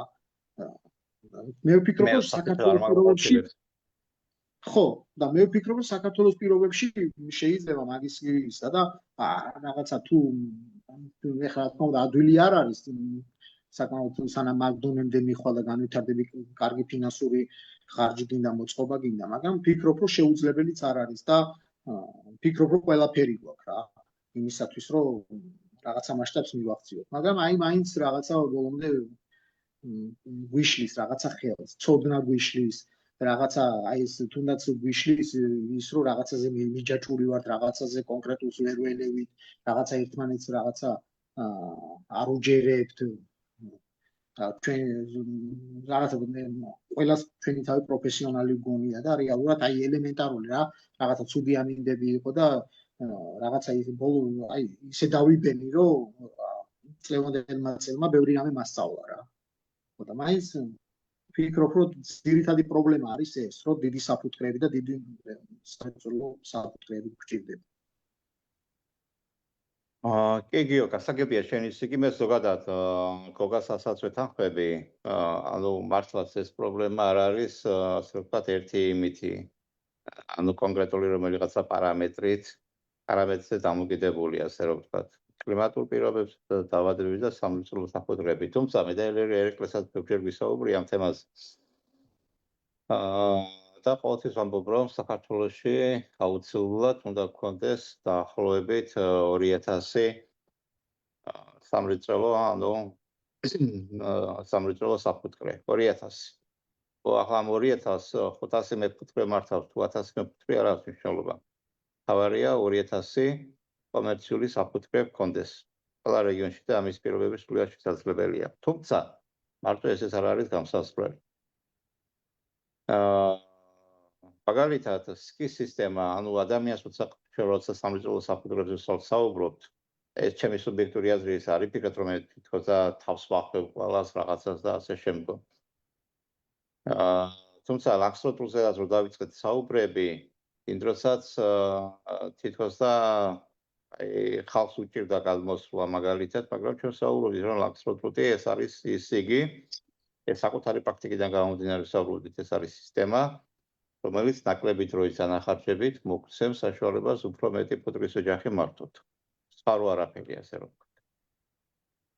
ფიქრობ რომ ერთ-ერთი მიზეზი კლიმატური პირობებიდან, დაავადებებიდან, სამრეწველო საფუტკრეების უქონლობიდან ასევე არის სისტემა. ანუ სკების სისტემა, რასაც მეფუტკრეები მიყვებიან, ასე რომ ვთქვათ და ფიქრობ რომ აი ამ დროის დიდი დანაკარგების გამო მეფუტკრე ვერ ახერხებს იმ რაოდენობის პროდუქტის, ამ შემთხვევაში თაფლზე მამსახურდელი გაკეთებული თაფლის მიღებას, რაც მაგალითად სხვა სისტემა უფრო ნაკლები დროის ანახარჯებით და თუნდაც მეტი ფუტკრის ოჯახის მოვლით ამას იძლევა. ნუ არ ვიცი, ამაშიც აბსოლუტურად გეთანხმები რომ და მეც ზუსტად თითქმის იგივე პასუხი ჰქონდა, რასაც მივდივართ ახლა ჩვენ აქამდე და ყომ ბატონ გელასაც მოусმენთ, რა თქმა უნდა. რომ პრობლემა უფრო მასშტაბურია, ასე რომ ვთქვათ, ეს კლიმატურ პირობებზედაც დამოკიდებული, დაავადებებზედაც დამოკიდებულია, სამრეწველო საფუტკრეების და იმაზედაც, რომ 95%-ზე მეტი საქართველოში არსებული მეფუტკრეებიდან უფრო არის მოყვარული მეფუტკრეები, ასე რომ ვთქვათ. და მე მახსენდება ქართულ ფუტკარში იყო და ამ თემაზე დაკავშირებით, სხვა შორის მე ჩემს მიმართ კიდევ მწარე კომენტარები დაიწერა, რომ რა დროის ეს მეფუტკრეების დაყოფა არის, მაგალითად სამოყვარულო მეფუტკრეებად, პროფესიონალებად და ასე შემდეგ და ასე შემდეგ. თუმცა ეს საჭირო ყოფილა, გამიგეთ. იმიტომ რომ თუ უდგები საქმეს პროფესიონალურად, უნდა მიუდგეთ ბიზნესის კუთხით, სხვანაირი კუთხით, სხვანაირი გათვლები და ბიზნესისთან მიუბრუნდეთ და. მოდით ახლა იგივე კითხვით მე ბატონ გელას დავუსვა. ბატონ გელა, თქვენ აი ამ ჩამოთვლილი მიზეზების გარდა კიდევ რას ხედავთ, რაში ხედავთ პრობლემას, რომ გვაქვს აი თაფლის მიღების კუთხიდან თუნდაც ნაკლები პროდუქტიულები ვართ, ასე რომ ვთქვათ, საქართველოში. რა, პრობლემაც რაზე ვხედავდა? ძირითადი პრობლემა უმუშახელი არის საქართველოში. მეფუტკრეს ან გაერთიანება უნდა მოხდეს მეფუტკრეების რაღაცა იმით, რომ დიდი საფუტკრეები შეექმნას თუ არა. დიდი საფუტკრე 400-500 ოჯახი მაინც უნდა ყავდეს მინიმალური სამრეწველო მეფუტკრეს, რომ აწარმოოს ცოტა დიდი რაოდენობით თაფლი, ხო? ასე 20 ტონამდე. ნუ 100 ფუტკრის ოჯახს ავჯერდებით უკვე, თამას ავწიეთ 400-500 ფუტკრის ოჯახი. ასე არის, იმიტომ რომ ახლა მე პირადად მაგალითად მარტო ულია 100 ოჯახზე მეც 150-მდე, ხო? ჩემი ოჯახი. ხო და არ ვიცი სიზარმაცის ბრალიც არის, მეტად განვითარება არ გვინდა, ცოტა პრობლემებიც არის, მართლა მუშახელი, მართლა პრობლემა არის. ვეღარ შეუძლებ უკვე მუშახელს, რომ დამხმარე აიყვანო და გვერდში დაგიდგეს. ფიზიკურად არ არის, ფიზიკურად უკვე. ხო და ასევე განვითარება უნდა იყოს ძირითადად ინვენტარის და ხელსაწყოები რა, ყველაფერი თუ არ შეიცვალა ძველი მეთოდებით და ძველი ციბრუტი იქნება, ასათლელი იქნება, რაღაცა იქნება. ხელახლა შესაძლებელი არის მთლიანად რა. ანუ ტექნოლოგიები. აუცილებლად ტექნოლოგიები, იმიტომ რომ ახლა რა დროის ხელით ათლა არის და რა ეს არის 100 ოჯახში რო ახლა ხელის დანიტეიც ათლა იმას ხო ცოტა ძნელი ის არის. ხო გაინტერესებათ ორიანი ციბრუტის მაგალითად 100 ოჯახის თაფლის გამოწვევა რო გინდა რა. ხო ეს არის ხო და მით უმეტეს ახლა ხელის ციბრუტები რო აქვთ კიდე და რაღაცა იგი, მაგრამ ცოტა ფინანსურათაც არის, თუ არ გეიძერი ფინანსურად, ახლა 100 ოჯახი რო ყავს, ფინანსურადაც პატარა უნდა გეიჭირო და უნდა იყიდო, რომ შეთვიდო შეგიმსუბუქდება შრომა და ყველაფერი და. ხო, მაგრამ ბატონო გელა, მეფუტკრეობა არის ისეთი დარგი, სადაც მეფუტკრეს უწევს დიდი ინვესტიციების ჩადებაც რა, რომ შედეგი ამზე გავიდეს. ინვესტიციაში გულისხმობ თუნდაც თანხობრივი იმას, ანუ ის თუნდაც 100-ია თუ 200 ფუტკრის ოჯახს თავისი სკა უნდა, თავისი ჩარჩო უნდა, თავისი ბიჭა უნდა, შესაბამისი ციბრუტი უნდა, თავისი მაგიდა უნდა, თავისი საწური ოთახი უნდა. ბევრი ინვესტიციები ჭირდება, რა თქმა უნდა. ჭირდება დიდი ინვესტიციები, მაგრამ თუ ჭკვიანურად გათვლის მეფუტკრე და სწორად მიუდგება საკითხს, არ მგონია რომ გაუჭირდეს მაგას. თანხა თუ იქნება დაფინანსება და ხელშეწყობა, მაგას რა ჯობია. მაგაზე კაი არაფერი არ არის. ადრე ჩემო გოგო შეხედე, რომ დიდით მეურნეობებს, ფუტკრის მეურნეობებს მოთხოვნილება იყო თაფლის დიდი რაოდენობით.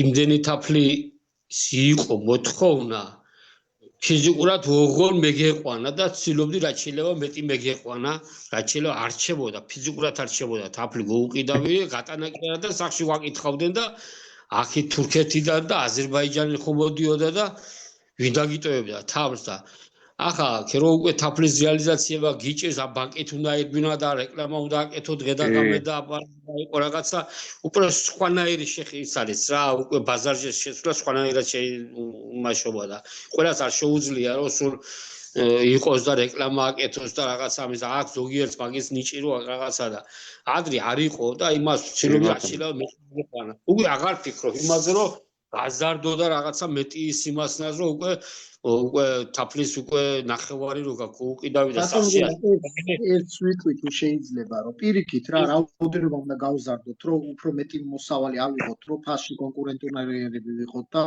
საბითუმო ფასში გაუყიდოთ ხო უბრალოდ ცოტა რო გვაქვს თაფლი რეალურად ბანკით მაგიტო გვიწევს თორე ნუ დიდი რაოდენობით თაფლი რო გაქვს უფრო ხო იცით ეხლა საბითუმო ფასი და ნუ გაუყიდავი მაინც არჩება თაფლი რეალურად რა გიორგი შეხედე მარტო ჩემი შრომით 5 ტონამდე ხობა წარმოვებ, მაგრამ რაც ქონდა ძველი თაფლი კი არის მაშობი საოთკეთ მე ახლა 4 მაშობი ძირითადად და უმოშვი და საოთკეთ გამოვხადე რაც იყო ძველი 200 ლიტრიანები და სპეციალური ოთახი გავაკეთე ტემპერატურული რეჟიმით რაღაცა რომ დუღილის პროცესი არ შეიფერხდეს და რაღაცა გასაგები არის არ გადაიგროვა და არ გაკეთება, მაგრამ უკვე ხალისგან შეხედე სოფლებში უნდა ნახო შენ იმისთანა სოფლებში რომ ფიზიკურად ვერ ჩამოაქვს თაფლი გასაყიდად დაემატ. გეგე და ინტერესი დაკარგა იმ ადამიანმა რომ რაც მაქვს იმას ვერ ვყიდი. ამისთან ეს ვარიანტი არის რა. აზერბაიჯანი იყო ძალიან დიდი მომხმარებელი, ძალიან დიდი და თურქეთი და საზღვარი ორივესთან დაიკეტე და შიდა ბაზარში უკვე ნაკლებად ეს არის ახლა. აი მტვერზე ვიტყვი, ყვავილი მტვერზე აზერბაიჯანში გადიოდა, აი ძალიან კაი ფასში გადიოდა, მაგრამ მანდაც ჩვენ მეფუტკრეებმა გააფუჭეს რა რეალურად წაიღეს და ეს ასკოსპეროზიანი ოჯახებიდან იღებდნენ ერთს და რაღაც არ უნდა იკადრო ესეთი რაღაცა და მე უნდობლობა მოვიდა ისინი გამოწმებენ რა სიბნელეში არავინ აღარ ცხოვრობს ყველა თავის სულსათუნებს თავის სამსახურები აქვს თავისი ის აქვს იქაც ხომ უნდა გაყიდოს იმ კაცმა შენ გარო იყიდო და აქ ეხლა ერთი წელსაც ერთ ჯგუფში ედო ეხლა ერთ პიროვნებას ეს ინტერესს რო იდებს თუ არ ვიცი რა თუ რომელიღაც ჩატში ნახე თუ მეგობარმა გამომიგზავნა რომელიმე არ მახსოვს ზუსტად პირდაპირ აი ჩანს რომ მთელი სასახლეში ასკოსფეროზის გადმოყრილი ბარტყი ყრია რა ხო და ეხლა ესეთი რაღაცები ექსპორტზე და ყველაფერზე და მე აზერბაიჯანელი მე საკმაოდ დიდ რაოდენობა მტვერს ვაწარმოებდი ჩვენ ეხლა ლოკალიზაციის და ჯგუფში ვდებდი და მაგალითად და აი უნდობლობა და მე საერთოდ გავიდნენ აზერბაიჯანელები რა ნუ არ ვიცი ხა საყვარი დაიკეტა თუ რა მოხდა მაგრამ ვიცი რომ ის ძალიან ნაწყენი იყო ამაზე რომ შეამოწმეს და რა ალბათ არ ვიცი რა პრობლემები შეექმნა გაყიდა რა ქნა მაგრამ ნუ სერიოზული პრობლემები შეექმნა იმ აზერბაიჯანის პიროვნებას არადა საკმაოდ კაი ფასში ისეთი აი გულდაწყვეტილი არ იქნება ესეთი რაღაც ფაქტები მოხდა რა შხამზედაც იგივე მოხდა შენ ახსოვს თუ არ ვიცი ახლა მე პირველად რომ შემევიდა შხამის იგენა და დიდი ბუმი რო იყო შხამზე $100 იყიდა მაშინ გრამი ხო და იმისთანა ის იყო და წევიდა და თურქეთში გადაქონდათ და მე ვიღაცებმა რაღაცა იკადრეს გადაიტანეს და მე შემოვიდა ვინ შეიტანა მე დანარჩენმა თურქეთში სულ ყველა გადააგდნენ არავის არ მიცემ ფული თუ არ აგერ ახლა 12-ში რო იქნება გეგეშიძე რო არის სახში მევიდნენ შხამზე მოაკითხენ და რო გევიდა რაღაცის მოსატანა შეუცვალენ ისე შუშაში ჩოუყარენ რაღაცა შიგდა იგივე შხამი წეიღენ მოპარენ სახლიდან მოპარენ შხამი ცოტა კი არა ხო და 10 იმდენი ზარალი ნახა და შეწყდა მის მერე შხამი თუ არა იმდენი ფული იშოვენ პირველად ორჯერ ვით შეიტანა მაგრამ ერთმა იკადრა ორმა იკადრა და მთლიანად მე თელ საქართველოს დაახიენ რაც შეიტანენ დანარჩენა შხამი სულ ყველას დაახიენ არავის არ მიცემ ფული ისე სხვათა შორის ალიკო ეხლა თაფლზე და იმაზე ვლაპარაკობთ მაგრამ ფუტკრის ოჯახები ძალიან კარგად გაიყიდა წელს ძალიან დიდი მოთხოვნა იყო მაგაზეც გავუსვამ ძალიან მოთხოვნა იყო თუნდაც პატარა რაოდენობა დიდი რაოდენობაც რა და აი ძალიან ბევრი ეკავდა რა მე უკვე ფიზიკურად რაღაც რაოდენობა გავყიდე მაგრამ ცოტაც არ იყო მაგრამ უბრალოდ იმდენი რეკავდა და მართლა არ ვიცი ალბათ თქვენთანაც იგივე იქნებოდა რომ ამენი ფუტკრის კლიენტი წელს რო იყო და ეძებდნენ არასდროს არ ყოფილა რომ ყველა ფუტკარს ეძებდა რა და სხვათა შორის დედების გაყიდვაც მე აი ეხლაც დედის ყიდვა რომ დაგჭირდეს ერთ-ერთი მასში აი პირადად ეხლა შევეცდა რაღაც ერთ მაღაზიაში ვიყავი საყიდლად და აი ჩაწერით იყო პირადად და დაბარებული და ამას ამდენი და აი ადვილად ვერ ნახავ დედას რა ფიზიკურად ვერ გამეიყვანეს იმისთან ამიდები იყო რომ ფიზიკურად ვერ შეძლენ დედების იგი და დეფიციტი კი არა საერთოდ არ ქონდათ იმიტომ რომ ეძებდნენ და არ ქონდა არავის არ ქონდა იმ პერიოდში რა კი კი ბატონო, ნუ ჩვენ ახლა ცოტა თემას ავსვით, ასე რომ ვთქვათ, შხამზე დემალს გადავერთეთ, მაგრამ ეს საინტერესო თემა არის, ასე რომ ვთქვათ, იმიტომ რომ შხამის ფასი ასეთვე და სტაბილური და მაღლა იწევს და შესაბამისად, ნუ მე ფუტკრებს რა თქმა უნდა მოუწოდებ, რომ ჩაერთონ შესაბამისად ამ სერვისები თუ არ გაქვთ სერვისები არის და რაღაცები და დამატებით შემოსავალიც არ დაკარგოთ. მაგრამ მოდი დაინერგ კითხვას მინდა ისევ დაუბრუნდე, ასე რომ ვთქვათ. ანუ კლიმატი, დაავადებები, სამრეწველო საფუტკრეები, კი ბატონო, სკებით, ვასახელეთ, დავასახელეთ, მუშახელი, ტექნოლოგიები, ასე რომ ვთქვათ. კი ესეც ასე ისე იგი შესაბამისად განათლებად შედის ამ თემაში, იმიტომ რომ კლიმატი, დაავადებები, ამას თუ ვერ ვაკეთებთ ეს განათლების თემაცაა. ასევე ხვალ გჭირდება აი ბაზა. და ყველას გამოგჩა, ასე რომ ვთქვათ, ამ იმასთან დაკავშირებით თაფლოვანი მცენარეების ბაზა. რას ფიქრობთ? ხო გვაქვს ეს აუცილებლობა, ასე რომ ვთქვათ, და ამ ბაზის თვითმეტად თუნდაც წაბლის ტყეები ავიღოთ. წაბლის ტყეებამდე, არ ვიცი, ახლა კელას შეიძლება ახსოვდეს, რომ აი ნეკერჩხალი მთის მოხრების სახით მასაც გაუჩნდა დაავადება და აქტიურად გადაშენდა, ასე რომ ვთქვათ, მაგრამ ახლა ისევ ამ ნეკერჩხალს რო ვაკურებით, აღდგენა დაიწყო. და უკვე გამოჩნდა, ასე რომ ვთქვათ, უკვე ახალგაზრდა ხეები, რომლებიც შემდგომ იმაში გაიზრდება. თქვენი გამოცდილება მინდა აი ამ კუთხით, ანუ ბაზასთან დაკავშირებით, უყურეთ ერთი წუთი ანუ კითხვას რანაირად ავსვა. როგორ ფიქრობთ? ანუ თქვენი პრაქტიკიდან გამომდინარე, გიორგიმ კარგად ახსენა, რომ ძველი დოგმატები და ისინი არ მოქმედებსო და ამ ლაივთან დაკავშირებით მე კიდევ ინფორმაციას ვეძებდით, მაგალითად შევედი სამხრეთ კორეელების კვლევებში შევედი, ასე რომ ვთქვათ, ასევე ჩინელების კვლევებითაც დავინტერესდი ამ თემასთან დაკავშირებით. ხო არ არის მაგალითად ჩვენთან საქართველოში გადაჭარბებულად შეფასებული ქართული ფუტკრის, ასე რომ ვთქვათ, ამეთვისება მაგალითად. თუნდაც პროდუქტიულობას გულისხმობ ამ შემთხვევაში. აი ჩვენთან ხშირად ახსენებენ, რომ ფუტკარ შეუძლია 2 კილომეტრზე, 4 კილომეტრზე, 5 კილომეტრზე, 6 კილომეტრზე, 7 კილომეტრზე, 12 კილომეტრზე და ასე რომ ვთქვათ, ფრენა. თქვენი აზრით მაინტერესებს, აი საფუტკრის განლაგება, მაშინ სხვა არ არის გარკვეული პრობლემა. განლაგებაზე დიდი ისა პრობლემა არის განლაგება, კი ბატონო. გააჩნია რა რეალში უნდა იყოს უნდა საფუტკრები, ხო, ანუ ერთი თემა კიდევ ტკივნეული თემა, რადგან ბოლო პერიოდში ძალიან ხშირად მირეკავენ ხან შინაგან ანუ პოლიციიდან მირეკავენ, ხოვენ დახმარებას, ასევე სამინისტროდან მირეკავენ და ნუ სხვადასხვა იმებიდან და რას ეხება, უყურეთ. თემა არის ასეთი. მაგალითად ისეთ რეგიონში მოხდა, ან სოფელში არის, სადაც მთელი სამეზობლო ჩივლობს ერთ მეფუტკრეს.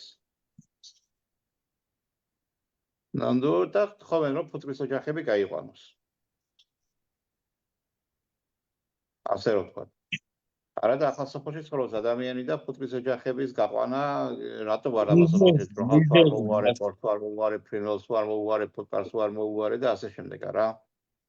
ანუ ეს სიტუაცია ხო, კელა გიხსენ. აი სიტუაცია დასალაგებელია რაღაცნაირად, ანუ რაღაცა გვაკლია, ასე რომ ვთქვათ. ამ მუშაობის პროცესში, თუნდაც მოსახლეობასთან, მათი ინფორმირება, თუ რა დანიშნულება აქვს ფუტკარს და ასე შემდეგ. თქვენი აზრიც მაინტერესებს ამ თემასთან დაკავშირებით მაგალითად. და მე გადავალთ, ასე რომ ვთქვათ, საფუტკრე ბაზაზე. როგორ ადგილებში უნდა გათავსოთ საფუტკრე ბაზა? და როგორ აფერ გადავცეთ საფუტკრე ბაზა? ხო, ანუ როგორ ადგილებში გათავსეთ საფუტკრე ბაზა? ანუ კი ბატონო, კი, შეიძლება მაგაზე საუბარი, მაგრამ შეხედე მთიან რეგიონში გათავსება სხვა ის არის და აი უფრო გაშლილ მინდვრებზე კახეთისკენ და იმისკენ უფრო სხვანაირად შეიძლება განთავსდეს და კახეთში პრინციპებზე რო ვაჯენენ, ხო? ის თაში ვერ მუშაობს პრინციპები, ვერ მუშაობს. ცალი მხარე ყოველთვის არიელდება. აი დრეიფი რო არის, რო გამოდის ფუტკარი თაში რომ მიდის უნდა შემოუაროს. პრინციპკაცო უნდა წავიდეს სიტკენაც აი მმართულება. თაბლის დატვირთული რომ მოდის შემოდის სამხარეს. არევის არ ჯეროდა სანამ თვითონ არ დაიჯდნენ ფაქტის წინაშე და ყველამ დაანება პრინციპკაცზე მთიანობაში. ხო და მთიან რეგიონში როცა ყავს ყოველთვის დაბალ წერტილში უნდა ყავდეს ფუტკარი. აი მაღალ წერტილში ფუტკარი უკვე უნდა ჩამოვიდეს ძირიდან აიტანოს თაფლი. ხო და მაგ შემთხვევაში არის აქონია ხოლმე ახლა მე სულ დაბალ წერტილში მიჯენია ფუტკარი და ვისაც ამოყავს მიყავთ ხოლმე ზემოთ მაღალ ადგილებში ფუტკარი და უფრო დაბალში რომ მიდის ფუტკარი მიდის სარიელი და მე დაბალში მოდის და უფრო მეტი პროდუქტიული არის. კი, ესახები აბსოლუტურად. ძალიან დიდი განსხვავება არის და ამიტომ შერჩება უნდა ადგილსაც და ზონასაც რა. ნუ ამასაც ატო ვამბობთ, იცით, მე სამინისტროდან შემოვიდა ზარი ამ თემასთან დაკავშირებით, ანუ სამთავარო ადგილების მოწყობასთან დაკავშირებით. და მე ვუთხარი რომ რა თქმა უნდა ხა სამთავარო ადგილები არის, ანუ ტყის ასე რომ ვთქვათ შესწავლა მთავრდება, შეფასება, ასე რომ ვთქვათ საწავლის ტყეები, საცაცვლის ტყეები და უნდა დაიწყოს უნდა საუბარი იმაზე, რომ ანუ საფუტკრე ადგილების ლოკაციები რომ მოეწყოს ასე რომ ვთქვა და ერთმანეთისგან დაშორებით და მაგალითად რა მანძილით იქნეს ეს საფუტკრეები ერთმანეთისგან დაშორებული და ერთ საფუტკრეში მაგალითად რა რაოდენობის ფუტკრის ოჯახების რაოდენობა იქნება მაქსიმალური დასაშვები ასე რომ ვთქვა. 2 კილომეტრი აუცილებელი არის, 3 თუ არა 2 კილომეტრი უნდა იყოს მასზე დაცილებული 100 ფუტკრის ოჯახი, რო აქ და 150 ადგილზე იქიდან მაინც უნდა იყოს. ქონდა შემთხვევა, აი ჩვენთან საერთაშორისო კონტროლის შემოყვანა იყო და ძირითადი ვინც ადგილობრივები შემოდით თაფლის გარეშე, ყველას უნდა შემეეყვანა და ერთმანეთს იაჯენდნენ ფუტკარს. 100 და 200-3000 ძირი ფუტკარი იყრიდა თავს. ძირითადად ხალას ვერევინ ვერ ღებულობდა რა. როგორც იქიდან საკურორტო ზონაში დაუგზავნენ შემოყვანა ფუტკრების და დავჭით ადგილობრივი 1 ფუტკრე და 2 ფუტკრე უკვე ერთჯერ ვერ ღებულობდი, 3ჯერ ღებულობ და 4ჯერ ღებულობ უკვე. საკურორტო ზონაში ფუტკრის ოჯახები რო ყავს, ამე პრობლემა ხო არ იყო შეყვანასთან დაკავშირებით. არა, მე როგორც კერძო მესაკუთრე, მაგრამ ის ახლა უკვე კურორტის ტერიტორია არის და უკვე კურორტის მეპატრონიზია შეაყვანიებს დააჯენიებს თუ არ დააჯენიებს. კი ბატონო. ო ეს არის. ხო და ჩემი 2 კილომეტრი ყველაზე მცირე მაინც უნდა იყოს დაცილებული 100 ძირი ფუტკარი რო ყავს იქიდან ახალი საფუტკრის გაკეთება. კი ბატონო. ბატონო გიორგი, ბატონო გოგა, თქვენ როგორ ფიქრობთ ამ თემასთან დაკავშირებით? რა ვიცი, ალეკო, მე პირადად ეხლა ესე ზუსტად ვერ გეტყვი, რომ ეხლა ზუსტად ალბათ პროფესიონალებმა უნდა იმასთან ამაზე იტოვე. მაგრამ აი დიდი კომპეტენტური ამ საკითხში არა ვარ მე. მაგრამ ერთს იმას ვიტყვი, რომ აი ზოგადად პროდუქტიულობის გაზრდა თუ გვინდა, ზოგადად მომთაბარეობა უნდა დავალაგოთ და უფრო უნდა იმას ვქნათ რა. არა ლოჯისტიკურად ძალიან არა აი რა როგორ ვთქვა რა უხეშად არ მინდა გამომივიდეს მაგრამ რაღაცა ძალიან ცუდად ვამთაბარეთ ფუდკასტს. თითქმის არსად არ ხდება ესე მარშრუტებით და 2 და 3 კორპუსი რუტის ანუ აქედან იქიდან და იმედით მარშრუტკებით სიარული რა. იმედ ჩვენთან იმიტომ რა ეს გამომჩა რომ მე თქვა ის თაფლის პროდუქტიულობაზე. აი როგორც კი ჩვენ აი მომთაბარის საფუტკრებს აი თვითონ ლოჯისტიკურადაც რომ კარგად და როგორც ამერიკელებს აქვს ხო? რეალურად სადაც ღალა არა არც აჩერებენ ისინი საფუტკრს რა. თორე მე ვფიქრობ რომ ჩვენ ძალიან კარგი გარემო პირობები გვაქვს ჩვენიერი. უბრალოდ ვერ ვამთაბავ ჩვენ შეგვიძლია 2 კაცი ავიღოთ ისეთი ზონა გვაქვს. და მე როგორც საგვიანო წაბილზე ანალოგიური როგორც საწყულზე დავიწყოთ თქვა დაბლობიდან და ავიდეთ მთაში დავამთავროთ და ჩემი აზრით მე დარწმუნებული ვარ რომ მინიმუმ გასამაგება შეგვიძლია დაფუძ რაოდენობის როგორც ქვეყანას.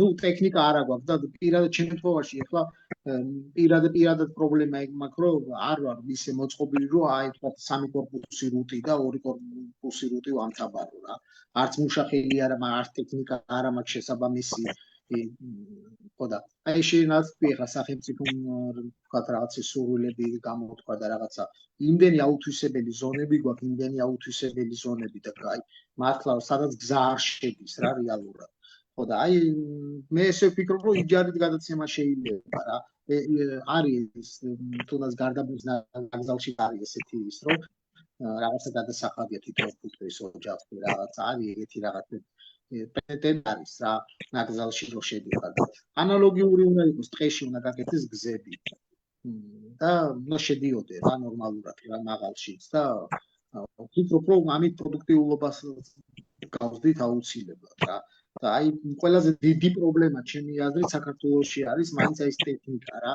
აი როგორც ამერიკაში ამთაბარებენ ან ევროპაში არ ვიცი მაგრამ კანადაში დიდ საფუტკრების თაბარობა როგორც ხდება აი თუ მაგის შესაძლებლობა აქვს ადამიანს ეკნება აი ძალიან კარგ შედეგებზე გავა ჩემი აზრით მინიმუმ გასამაგდება პროდუქტიულობა ჩემი აზრით აი ესე ვფიქრობ რომ გვაქვს რესურსი გვაქვს რა აშკარად გვაქვს აი ხა გელაც ამბობდა რომ ჩვეულებრივად შეგიძლია დაბლობში აკაციასაც მოუსრო და მე მაღლობში არ გაამახა მე მაღლობში აიყვანო მაგრამ იმ წელს ისეთი წელი იყო არც მანდამაინც დაბლობს უწყალობა და არც მაღლობსაც მაგრამ მაინც უფრო უკეთესი შედეგი იქნებოდა ჩემი აზრით ანალოგიურ შეგვიძლია ეგრე წაბზე და ცაცხვზეც ჩემი აზრით და ბოლოს ალკუში რო დავამთავროთ ბატონო სამთავრობას არ შეეხება დაახლოებით ახლა ჩვენ გამოკითხვას რო ატარებდით თუნდაც ქართულ ფუტკარში ჯგუფში ჩანდა რომ დაახლოებით მეფუტკრების 30-40% ამთავრებს თავის ფუტკრის ეჯახებს ანუ სამთავრო იცინიებს ასე ვთქვათ განსაკუთრებით ეს გამოხატულია ნუ იმერეთის რეგიონშიც ასე ვთქვათ უფრო აღმოსავლეთ საქართველოში აი კახეთის რეგიონი და ესენი ძირითადად ძალიან დიდი პროცენტით ხდება მთავრობა რა ასე ვთქვათ აი თუნდაც ბათუმ აგელა მახსენა ეგრეთ წოდებული მისამელები ლაფეტები და ასე შემდეგ და ასე შემდეგ თუმცა უყურეთ მე მაინც რას ვხედავ პრობლემებს ასე რომ ანუ გასაგებია მე აბსოლუტურად გეთანხმებით რომ კლიმატი დაავადებები ტექნოლოგიები სამრეწველო საფუძვლები ის ტიპებიც ასე რომ ვთქვათ საფუძვლო ლოკაციები და ასე შემდეგ ჩვენთან ახლა კიდევ არის ერთი მიზეზი ანუ საზღვარგარეთ მაგალითად კიდე ევროპა ავიღოთ კიდე ეს ავიღოთ ნუ იქ სხვა კუთხით არის ეს ყველაფერი რომ ნებისმიერი კულტურა საზამთროთი დაწყებული კიტრი დამთავრებული თუნდაც ნუშის ბაღები ავიღოთ და თუნდაც ასე შემდეგ კენკროვანები რაღაცები ყველაფერი იმწვერება და შესაბამისად მეფუტკრეს უხდიან ასე რომ ვთქვათ ამ გადასახადებს მაგრამ არის მეფუტკრეები რომლებიც თაბლის წარმოებაზე არიან ორიენტირებულები ასე რომ ვთქვათ და შესაბამისად აი თესება ფართობები რა კიდე რაფსი ავიღოთ კიდე ტიბურა ავიღოთ და სხვა რაღაცები და ნუ საქართველოს მცირე მიწიანობიდან გამომდინარე ჩვენთან რა ვიცი ნაკლებად ვფიქრობ რომ ახლა რაფსის დათესვას და იმას რამე აზრი გქონდეს მაგრამ უბრალოდ მე სულ სხვა კუთხით მინდა რომ დავსვა აი პრობლემები ჩემი აზრით ნუ ჩემი სუბიექტური აზრი არ ვიცი ახლა მას ვინ როგორ და რანაირად ჩათვლით მაგრამ კომერციული საფუძვლებისათვის უნდა მოეწყოს უნდა თავკე ტერიტორიები ნუ არ ვიცი ეს როგორ იქნება რანაირად და სიჯარით ასე რომ ვთქვათ და კიდე ეს სტაციონარული საფუძვლე იყოს გულისხმობ 100-დან ნუ კომერციულ საფუძვლებზე მაქვს 100-დან მეტი ფუტკრის ოჯახზე საუბარი რომლებიც დაშორებული იქნებიან საზოგადოებრივი ადგილებიდან გარკვეული მანძილით თუნდაც 1 კილომეტრით ყოველ 10 ჰექტარზე სოფელი იყოს თუ რაღაცა აუცილებელი არის მინიმუმ 3-4 ფუტკრის ოჯახის ყოლა ეს დამტვერვისათვის ასე რომ ვთქვათ ეს გინდა არ გინდა ეს გჭირდება და საქართველოში დღეს მაგალითად ფუტკრის ოჯახების რაოდენობა თუ ყავს მაგალითად 300,000 თუმცა მე ვფიქრობ რომ შემცირებულია 300,000 უკვე არ ყავს იმიტომ რომ ლევანდელი დიდი მოთხოვნა ფუტკრის ოჯახებზე განპირობებული იყო იმით რომ ფუტკრის ოჯახების დიდი დანაკარგები იყო ასე რომ ვთქვათ ტროპიკულ და სხვა დავებიდან გამომდინარე თუნდაც გასაფხულის კლიმატური პირობებიდან საკვებიდან გამომდინარე ნაკლებად მიაქცია ყურადღება ასე რომ ვთქვათ მეფუტკრე ამ შემთხვევაში და ეს უფრო დაემართა სამყაროებრივ საფუძვლებს ასე რომ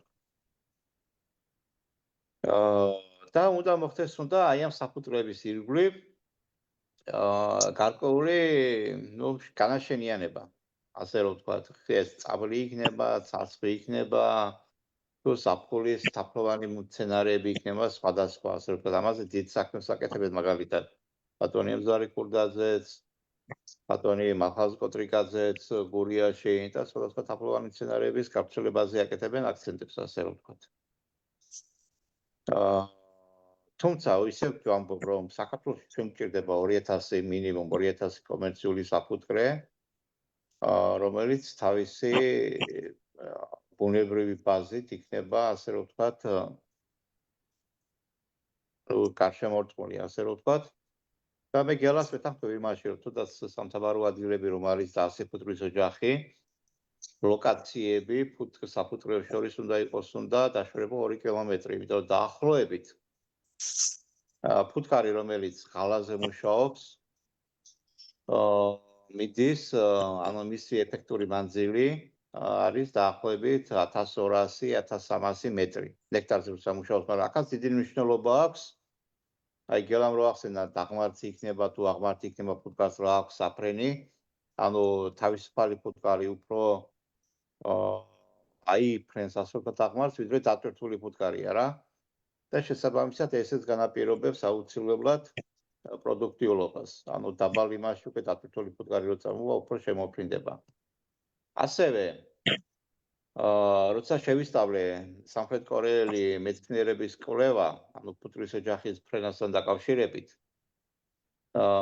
ცილოვანი საკვების ბაზა ეს ყოფილა მაქსიმუმი უნდა იყოს 600 მეტრი, ანუ ფუტკარი ყვავილი მწვერს ეზიდება დაახლოებით 600 მეტრის რადიუსში, ასე ვთქვათ, სკიდან. ანუ რო გავყოთ ახლა ეს დაახლოებით 1200 მეტრი არის 1200 მეტრი ეს არის ნექტარი, 600 მეტრი ეს არის პროდუქტიულობა და დაახლოებით 300-400 მეტრი არის წყალი. ასე რომ ვთქვათ, სადღაც ესე იგი. ანუ რო შევადაროთ ახლა მიახლოებით ერთი ფუტკარი ინდივიდი, მაგალითად მოღალე ფუტკარი, დღეში შეიძლება გააკეთოს 15 ფრენა ღალაზე ნექტარზე, მაგრამ აი წყალი ვისაც შემოაქვს შეიძლება დღეში 100 ჯერ გააფრენოს, 100 ჯერ მოახდინოს ფრენა წყლის მოსატანად, განსაკუთრებით კიდევ ზაფხულის პერიოდში. აი ამაზე გჭირდება ასევე გათვლები, ანუ მცენარეების განლაგებაზე, როგორი მცენარეები იქნება განლაგებული და ასე შემდეგ. მე ერთი შეკითხვა მაქვს კიდევ თქვენთან, უბრალოდ ახლა მინდა ეს თემა წამოვწიო და მაგალითად საუბრეთის ქვეყნებში ინერგება ამ დაავადებისათვის, დაავადებებზე უფრო მედეგი, თუნდაც წაბლის ხეების გაშენება. ანუ ახლა ტყეებზე იმას მე გელას ვეთანხმები, აბსოლუტურად ტყეებში გამორიცხულია, ახლა ამის იგი ჩვენმა წაბლმა რაღაცა იმუნიტეტით უნდა შეიძინოს უნდა, მაგრამ აი მაგალითად სამრეწველო ბაღები როცა არის, მაგალითად წაბლის, სადაც მიდის ჰიბრიდული წაბლის ხეების გაშენება, რომელიც რა თქმა უნდა ნაყოფსას ისხავს და შესაბამისად ნექტარ პროდუქტიულობას ის არის. ახლა ჰიბრიდში მე არ ვლაპარაკობ, ახლა გენმოდიფიცირებული და მეფუტკრები არ მინდა შევაჩვენო, მაგრამ ეს ყველ აზრია. არის მაგალითად ჩინური და კორეული წაბლის ხის ჯიშები, რომლებიც შეიძლება შეუჯვარდეს მაგალითად ქართულ აბორიგენს და შესაბამისად მივიღებთ ჰიბრიდს, რომელსაც უფრო მედეგი იქნება და უფრო პროდუქტიული იქნება როგორც წაბლის მსხოთი, ასევე ნექტარის მოცემულობით. თუმცა ეს ყველაფერი არის ჭირდება კვლევა, ასე რომ ვთქვათ, ამ საკითხს. და ეს არის აუცილებელი ამ კუთხით. და იგივე ეხება აკაციის ტყეებსაც, ანუ აკაციის თაფლზე, სადაც ევროკავშირიდან და სხვა ქვეყნებიდან და თუნდაც საქართველოსიდან მოთხოვნა არსებობს, ასე რომ ვთქვათ, ჩვენ მეფუტკრები კი ვიძახით მაისის თაფლი, აკაციის თაფლი, ასე რომ ვთქვათ, მაგრამ ერე საქმეზე როცა მიდგება, საქართველოში მაქსიმუმ 200-300 ტონა აკაციის თაფლით შეგვდება, რაც ძალიან მცირე არის, ასე რომ ვთქვათ. ანუ ამ კუთხითაც გჭირდება განვითარდება ანუ აქ გულისხმობ აკაციის ტყეების, კორომების გაშენებას, სადაც თუ დავაკვირდებით აკაციის ანუ სხვადასხვა პერიოდში მოყვავილი მცენარეების გამოყვანა რა, ასე ვთქვათ, ეს კარგად აქვს შეთანხმების დაწყობილი თურქეთს.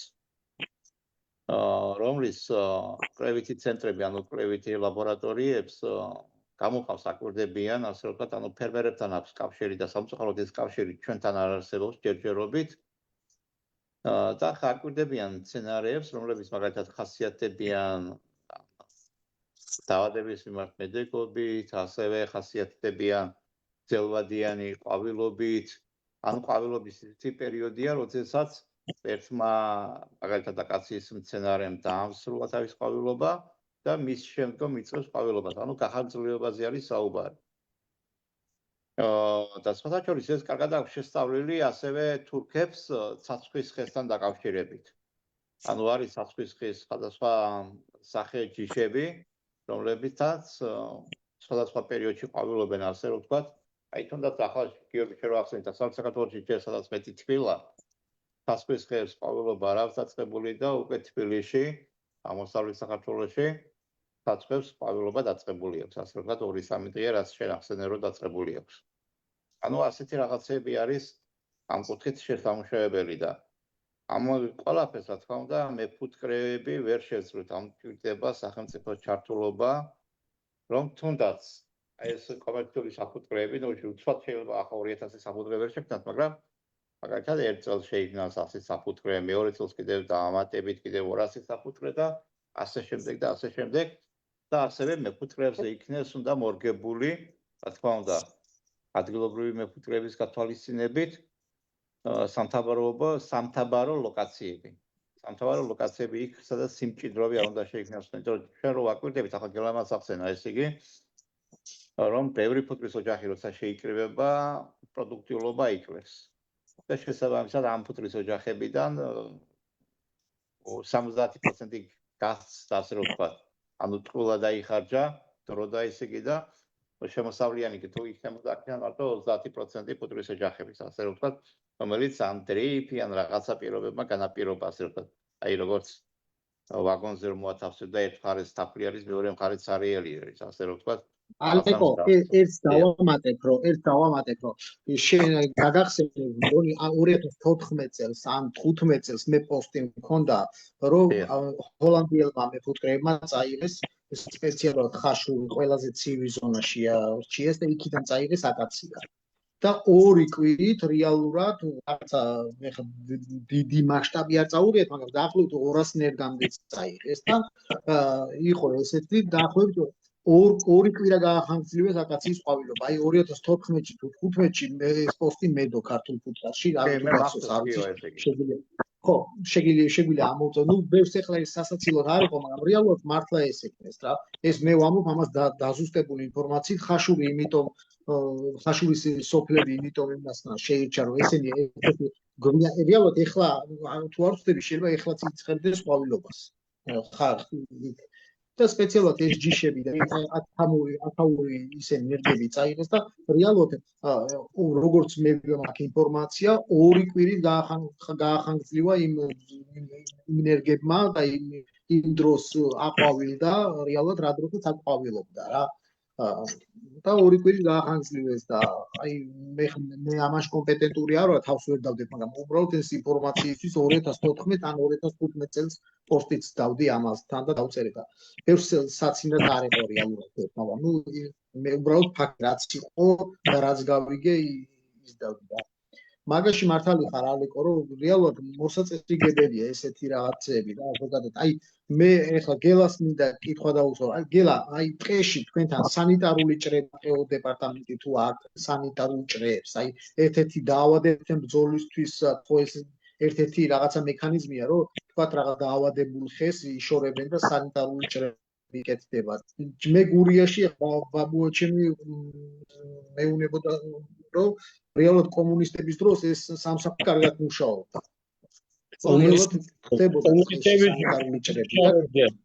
ნაძვის ხეებზე და სპეციალური დამჭერები, რომელიც რაღაცა და ალეკო ამ ფილმებსაც ლაფიჭამიას რომელიც იჭერდა და სანიტარული ჭრას მიდიოდა და ახლა საერთოდ გადაკეტენ გზები ტოც ვერ მოჭრი ტყეში და ვერ შეხვალ ფიზიკურად და ვიშეგებს ისე გადაკეტილია ფიზიკურად ყველაფერი შეიძღუდა და ვინულის ტყეს რო გახედავ გორაკებზე გული მოგიკდება ნაძვის ხეებს რო გახედავ გადახვა ხლად ყველაფერი და კაცშვილი არა პატრონი რომ იმას მიაქციო ყურადღება ხო და რომელიც წაბლის ყვავილზეა ხო, რომელიც წაბლის ყვავილზეა, საუბარი, ვინ მიდის და ვინ კითხულობს, ეს პრობლემაა ალეკო ძირითადია და ეს ხელს უწყობს დაავადებებს.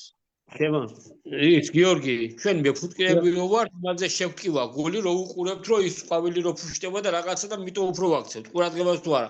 იქ როჟდიე სამინისტროში იქიდან ეგეს სულ არ უყურებს იქანე, წაბლის ყვავილი აქვს თუ რაღაცა და ვიღაცამ თუ არ შეიტანა და სახელმწიფომ არ დაავალა, მაგრამ ვინ არის ახლა მაგის იგი გამკეთებელი და ვინ არის ტყეში სანიტარული ჭრების წასვლა და იმაზე.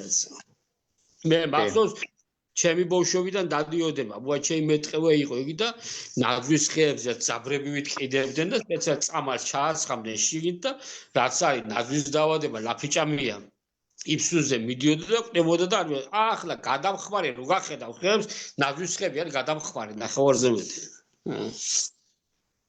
ასე კი, გასული. ანუ თუნდაც რა არის იცით ჩვენს ლაივებს უყურებს თავრობის წარმომადგენლები კიდევ და ანუ ამ პრობლემებზე როცა ვსაუბრობთ, ახლა ჩვენ პრობლემებზე ვსაუბრობთ და ყველაზე საუკეთესო პლატფორმა არის ეს იმისათვის, რომ გაიგონ რა პრობლემები არის ზოგადად დარგში და როგორ შეიძლება დარგის განვითარება და აი ჩვენ სამაზებს ვჯეროთ, ასე რომ თქვა, ცუდი არაფერი არ არის, პირიქით კარგია. მეთქი თანხმები ბატონო გელა, რომ ანუ არსებობს ბევრი მეთოდები ამა თუ იმ მამლებლის გასაკონტროლებლად, რომელიც სამწუხაროდ ახლა ასე რომ ვთქვათ არ ხორციელდება. თუნდაც სანიტარული ტრაგედიები მოხდა. ერჩენიშნას კიდე მახსოვს ადგილობრივი მოსახლეობა მცირე იყო საირმეში და თანხას უხდიდნენ სახელმწიფო რომ ნაძვის ხეებზე ქვევიდან ტოტები შეეჭრათ. და დადიოდნენ ტყეში და ქვედა ტოტები მეეშრება დაქონოდათ კარგი. მეტი რა ქონოდა ახლა ტყეში რო ცხოვრობდა, წევიდოდა ნაჯახს, ივადა და მიდიოდა და სადაც შეხვდებოდა ნაძვი ქვედა ტოტებს აჭრიდნენ. ახლა შეიძლება რომ მოჭრა ნაძვის ტოტი რომ მოჭრა შეიძლება საყვედური კითხვა რატომ მოჭერიოდა მაშინ სპეციალურად აჭრევიებდნენ ასე იყო. ბოდიში. შეგაწყვეტ. ანუ საბოლოოდ მაინც ახლა რო შევაჯამოთ ეს იგი პროდუქტიულობა, ნუ ჩვენ ჩამოთვალეთ დაავადებები, კლიმატური პირობები. კლიმატურ პირობებთან დაკავშირებით კიდევ ერთ რაღაცას ვიტყვი, ასე რომ ვთქვათ. აი როცა აკაციის ყვავილობას ვსწავლობდი, ანუ კვლევა ვნახე ამასთან იმასთან ისევ რაღაც გადავიკიდე, ასე ვთქვათ, ბოლო ერთი კვირა არის, ორი კვირა ამ კორეელების კვლევას და რატომ ვიტყვი ამასაც. 2022 წლის თუ სწორად მახსოვს თარიღი, სტამბოლის აპიმონდიაზე სამხრეთ კორეელმა მეცნიერმა წარმოადგინა ეს ტაქსაციის საშუალება, ანუ შესწავლა ყვავილობის, ანუ რომელ პერიოდში რა ყვავილობს, რა ფართობი, ასე შემდეგ, მთელი ამისი, ასე რომ ვთქვათ, საშუალება და მექანიზმი. რომელთაც მე დავინტერესდი და მე ყოველთვის ვცდილობ, რომ ამ მეცნიერის ეს კვლევები მოვიპოვო და საშუალებით ძალიან საინტერესო კვლევები აქვს ამასთან დაკავშირებით. და ასევე არის კვლევა, ანუ არის კვლევა, რომლითაც შეიძლება 3-4 თვით ადრე წინასწარი პროგნოზის გაკეთება. თუნდაც იმისა, თუ როდის იყვავილებს ესა თუ ის სცენარი, მაგალითად აკაცია, წაბლი და შემდგომ ამას შეხვდეს მეფუტკრე. აი გელამ თქვა, ახლა მე შევწდი, რომ 15 აპრილისთვის იყვავილებს მეთქი რაღაც მეთქი აკაცია მეთქი, მაგრამ სინამდვილეში აკაციის ყვავილობა გელას პროგნოზი გამართდა, გადმოვიდა გერ მაისის თვეში. თუმცა არ დამავიწყდება ასევე პროგნოზი, რომელიც ბატონმა იმზარიმ დადო და მე მეც გადავამოწე მაგი, როდესაც მეცნიერები უკვე შემოდგომაზე გვეუბნებოდნენ, რომ გვექნებოდა ცივი გაზაფხული, ასე რომ. ანუ ჩვენთან სამწუხაროდ არ არსებობს ეს კლიმატური ჩანაწერები, ასე რომ ვთქვათ, ადრე იყო სპეციალური სადგურები, სადღაც ტენიანობა იწერებოდა, საზომი იწერებოდა, იმიტომ რომ ну ჰაერის ტემპერატურა იწერებოდა, ტენიანობა იწერებოდა, ნიადაგის ტემპერატურა იწერებოდა, ნიშნები ყველაფერი და ამისი ასე რომ ვთქვათ, ჩანაწერები ხდებოდა, რომელიც მერე მისი განალიზება ხდებოდა და დღეს მით უმეტეს თანამედროვე ციფრულ ტექნოლოგიებს ამისი ანალიზი არ უჭირთ. და შესაბამისად, აი კორეელებმა შექმნეს წინ ანუ სპეციალური პროგრამა, რომელიც 3-4 თვით ადრე იძლევა საშუალებას პროგნოზი გაკეთდეს. დაახლოებით ცნობილება არის 3-4 დღე, წარმოიდგინეთ 3-4 დღე, თუ როდის დაიწყებს მაგალითად აკაცია, აბლი ან ცაცხვი ყვავილობას. აი აქ არის შეჯამებული ჰაერის ტენიანობა, ტემპერატურა, ქარების მოძრაობა, რა თქმა უნდა, და ნიადაგის ტემპერატურა. ასე რომ აი ამ ყველაფერი ამის ერთობლიობა იძლევა საშუალებას დადგინდეს ამათი მცენარის ყვავილობის პერიოდი. სამწუხაროდ აი ესეც საქართველოში დაკარგულია, ასე რომ ვთქვათ. აი წარმოგიდგენთ ახლა ჩვენ როცა ვიცით 3-4 თვით ადრე მიახლოებით 3-4 თვის თომილებით, როდის დაიწყებს აკაცია ყვავილობას. უბრალოდ მოვემზადებით არა ამ თარიღისათვის, ასე რომ ვთქვათ, ფუტკრის ოჯახებს ვეცდებით, რომ შესაბამისად მომზადებული შეხვდეს. იგივე ეხება წაფს, იგივე ეხება ცაცს და იგივე ეხება სხვა მცენარეებსაც.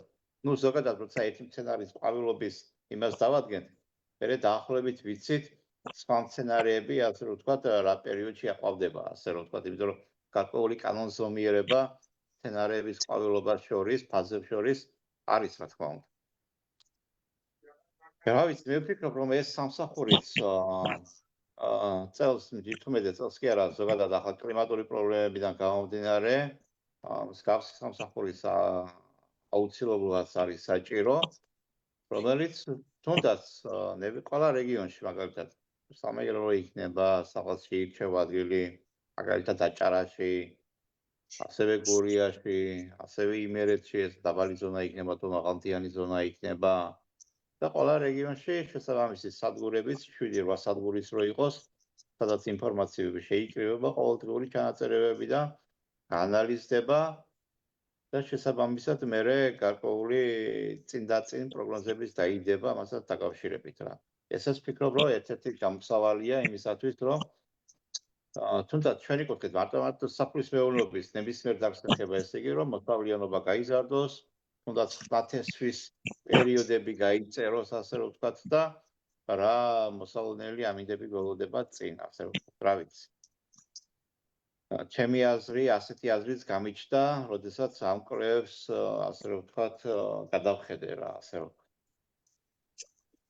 და ესეც ერთ-ერთი წარმატებული ნაბიჯი იქნება. კი, სახელმწიფო დგამს ნაბიჯებს ახალი პროექტების ჩაეშვება საფუძვლის განვითარებისათვის ცალკე, გადამამუშავებელი საწარმოებისათვის ცალკე, ასე რომ ვთქვათ და ეს არ იქნება ერთწლიანი და ორწლიანი პროექტები, მაგრამ მაინც მარტო ეს პროექტებიც არ კმარა, ასე რომ ვთქვათ.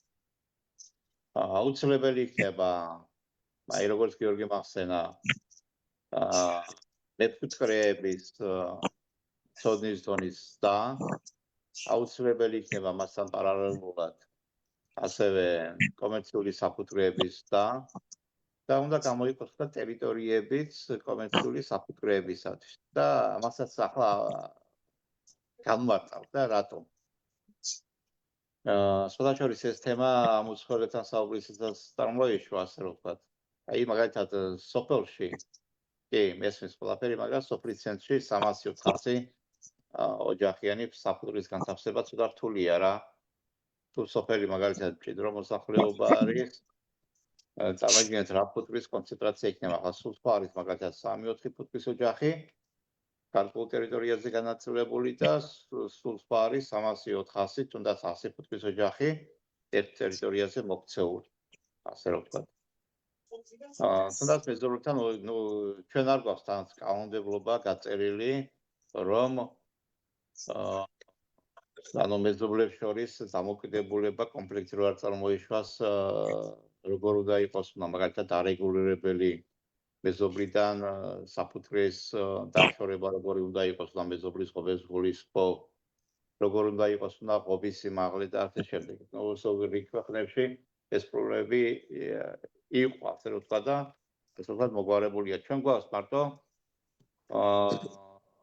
სოციალურ საკითხებს მიერ გაწერილი გარკვეული ისე იგი, რომ სანაგვი ადგილებიდან, დიდი ფერმებიდან და გზატკეცილებიდან საფუძვლები უნდა იყოს ამა და ამ მანძილით, მაგალითად დაშორებული და ასე შემდეგ.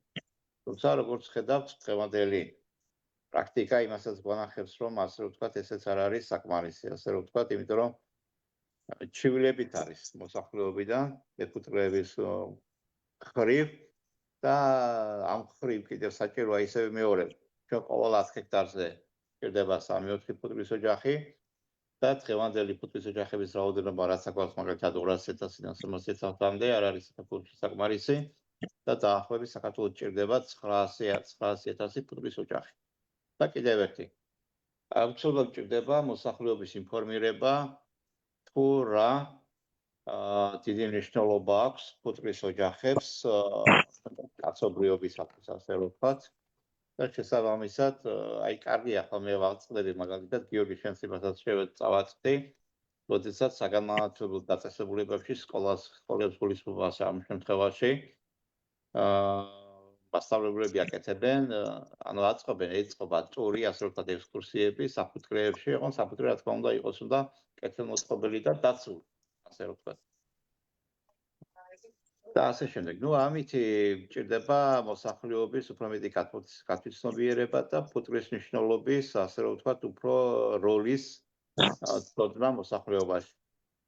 ასევე სასიამოვნო იყო კიდევ ისიც, რომ აი ეს ძალიან ბევრი ნაყარზე შემოდის თბილისიდან ინფორმაციები. თითქმის ყველა უბნიდან რეკავდნენ, ასე რომ ვთქვათ, და მერე მithხოვდნენ, რომ ამ ინფორმაცია გამეთავსებინა, ან ვინმე მისულიყო და კარგია, რომ მეფუტკრეები ამ კუთხითაც აქტიურობენ, ასე რომ ვთქვათ. მე მართლა არ მეგონა, რომ თბილისში ამ რაოდენობის ფუტკრის ოჯახები იქნებოდა, რომლებიც ამდენ ნაყარს აკეთებენ სხვადასხვა იმებში, ასე რომ ვთქვათ. უბნებში თემაში, მაგრამ როგორც ხედავ, არის ესე იგი, ასე რომ ვთქვათ და მოსახლეობა კიდევ როცა რეკავს, გვეუბნება ეხამეს, რომ კანონით აკრძალულია ფუტკრის ოჯახის მოკლა, ასეთი კანონით ჯერჯერობით არ გვაქვს, მაგრამ რო კონდეს კარგი არ არის და შესაბამისად გვინდა დახმარება. ასე რომ ვთქვათ, რომ ეს ფუტკრის ოჯახები იქნეს გაყვანილი ამ ტერიტორიაზე, ნუ ამ შემთხვევაში ნაყარზე არის საუბარი. და რა ვიცი, მე ვფიქრობ, რომ ამ კუთხითაც ფათაშორის აი ხა თბილისის მეფუტკრეობაზე შეეხება. თბილისი არის ერთ-ერთი ვიტყვი, რომ საუკეთესო ბაზა. და თბილისში ძალიან კარგი სტარტი აქვს ფუტკრას, აი განვითარება აქვს, ღალა აქვს და მინიმუმ აი საშუალო ტიპის ოჯახით მინიმუმ 40-45 კილოთაფლის აწარმოებს ჩვეულებრივად წელიწადში. და შემოდგომა აქვს აი არნახული სურვა იმდენი, რომ დამიჯერეთ, რომ ვერც ერთ სოფელში, არც ერთ სოფელში საქართველოში არ მეგულება იმდენი სურვა, რაც თბილისშია.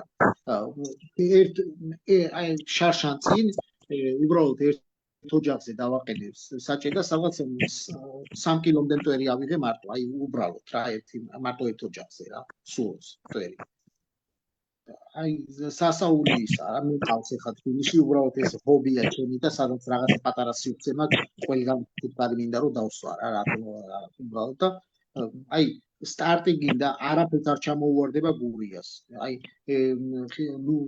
ნუშებიც არის რაღაც აი რეკრეაციულ ზონებში ნუშია ბევრი ისეთი თაფლოვანია რომ ფუტკარი აი ძალიან კარგად ვითარდება და კარგი ისა აქვს რა ალეკო ის მინდა რომ დავამატო რომ თვითონ გაერთიანებამაც რო იმას ქნას რა იქნება სატყეო დეპარტამენტთან და იმასთან რომ იქნება რაღაცა კომუნიკაცია და აი თუნდაც ეს წაბლის ყველაზე დიდი პრობლემა ეხლა ვფიქრობ რომ მარტო წაბლი არაა სხვათა შორის აკაციებიც საკმაოდ გახმა ჩემთან აკაციებმაც დაიწყოს ეს პრობლემა დადგა ჩემთან აი სოფელ შემოქმედში პირადად ჩემთან ბევრი აკაცია გახმა რა ხო და რა ვიცი აი თვითონ ხანდახან რა ვიცი მართლა ეს რაღაცა გელამ რა თქვა ეს ჩაკეტილობა მართლა რა უბედურებაა რა მარტო ის ხო მესმის რომ გასაგებია რომ უკანონო ჭრა არ უნდა იყოს მაგრამ სამსახურებმა თქონდა შეასრულონ თავისი მოვალეობა რა რომ რაღაცა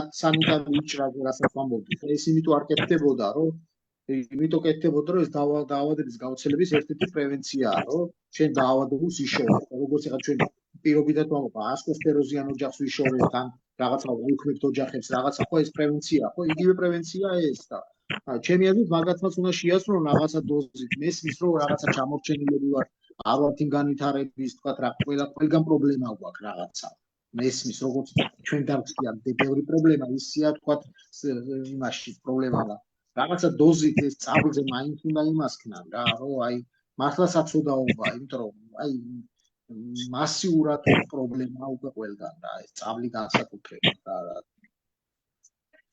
კი და სხვადასხვა კომენტარებში დაიწერა რომ არა მარტო წაბლზე არის აქ საუბარი არამედ საუბარი არის კიდევ სამთაბარო ადგილებზე ასე რომ ვთქვათ ნუ ამ სამთაბარო ადგილებზე შედარებით ცუდად დაწყებული იმიტომ რომ ეს თვითონ ბატონო შავალიანს მინისტრის მოადგილეს თავისი მასში აქვს ასე ვთქვათ აღებული და კუთხით მუშაობს, მაგრამ აი აუცილებლად და გავამართლოთ, მაგრამ მე გეთანხმები აბსოლუტურად გელასთან, კი ბატონო გიორგი თქვენს რომ ნუ მარტო წაბლის ხეების სანიტარული ჭრა იქნება თუ რაღაცნაირად უნდა დავიცვათ და ჩვენი ტყეები აბორიგენი, თორემ მართლა დაგჭირდება უკვე სხვა ქვეყნებიდან წაბლის ენერგიების თუ სათესლე მასალის შემოტანა და უბრალოდ ეს არ მინდა რა რომ დაგჭირდეს.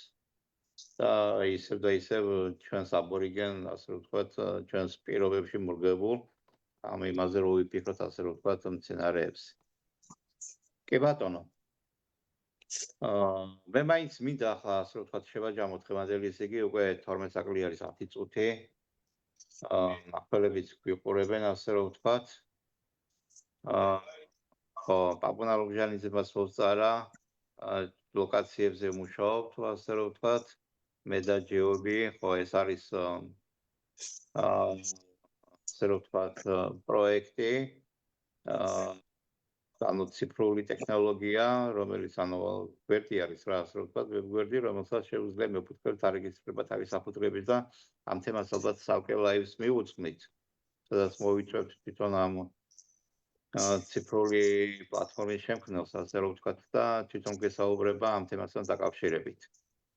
თვითონ ალეკო პაპუნასაც საინტერესო ისაა სასწორებთან დაკავშირებით ძალიან კარგი რაღაცაა და მე ერთი ლაივი თუ იქნება ძალიან საინტერესო მე პაპუნა მეგობარია და ხშირი კავშირი მაქვს და ისეთი საინტერესო თვითონ ეს სასწორე ქარის ტენიანობას, აი იმდე რა ტენიანობა, ქარი, ყველაფერს მიხვდები მცენარე, აი რეალ ყველაფერს გიგზავნის მონაცემით, ეხლა არ მინდა პაპუნას სალაპარაკო, მაგრამ ზოგადად ძალიან საინტერესოა და ერთი ლაივი მაგასთან ერთად მიწვა, ჩვენთვისაც გასაკვირად, ისე გამომწურავ ინფორმაციას აწოდის, რომ თუნდაც ეს ზოგადად რა ალბათ მომავალში უფრო კიდევ ალბათ ხელოვნური ინტელექტის ფარგლებშიც ჩაერთვება რაღაც კიდევ მსგავსი და ჩემი აზრით მეფუტკრეს ძალიან დაეხმარება, მინიმუმი აი ამ ინდიდან გამომდინარეც კიდევ ინფორმაციას გაწოდის, რომ აი რა დროს შენატანი რა იყო რა ვთქვათ რა მიხვდები მცენარე რა დროს გამოყოფს, გამომწურავ ინფორმაციას გაძლევს და ჩემთვის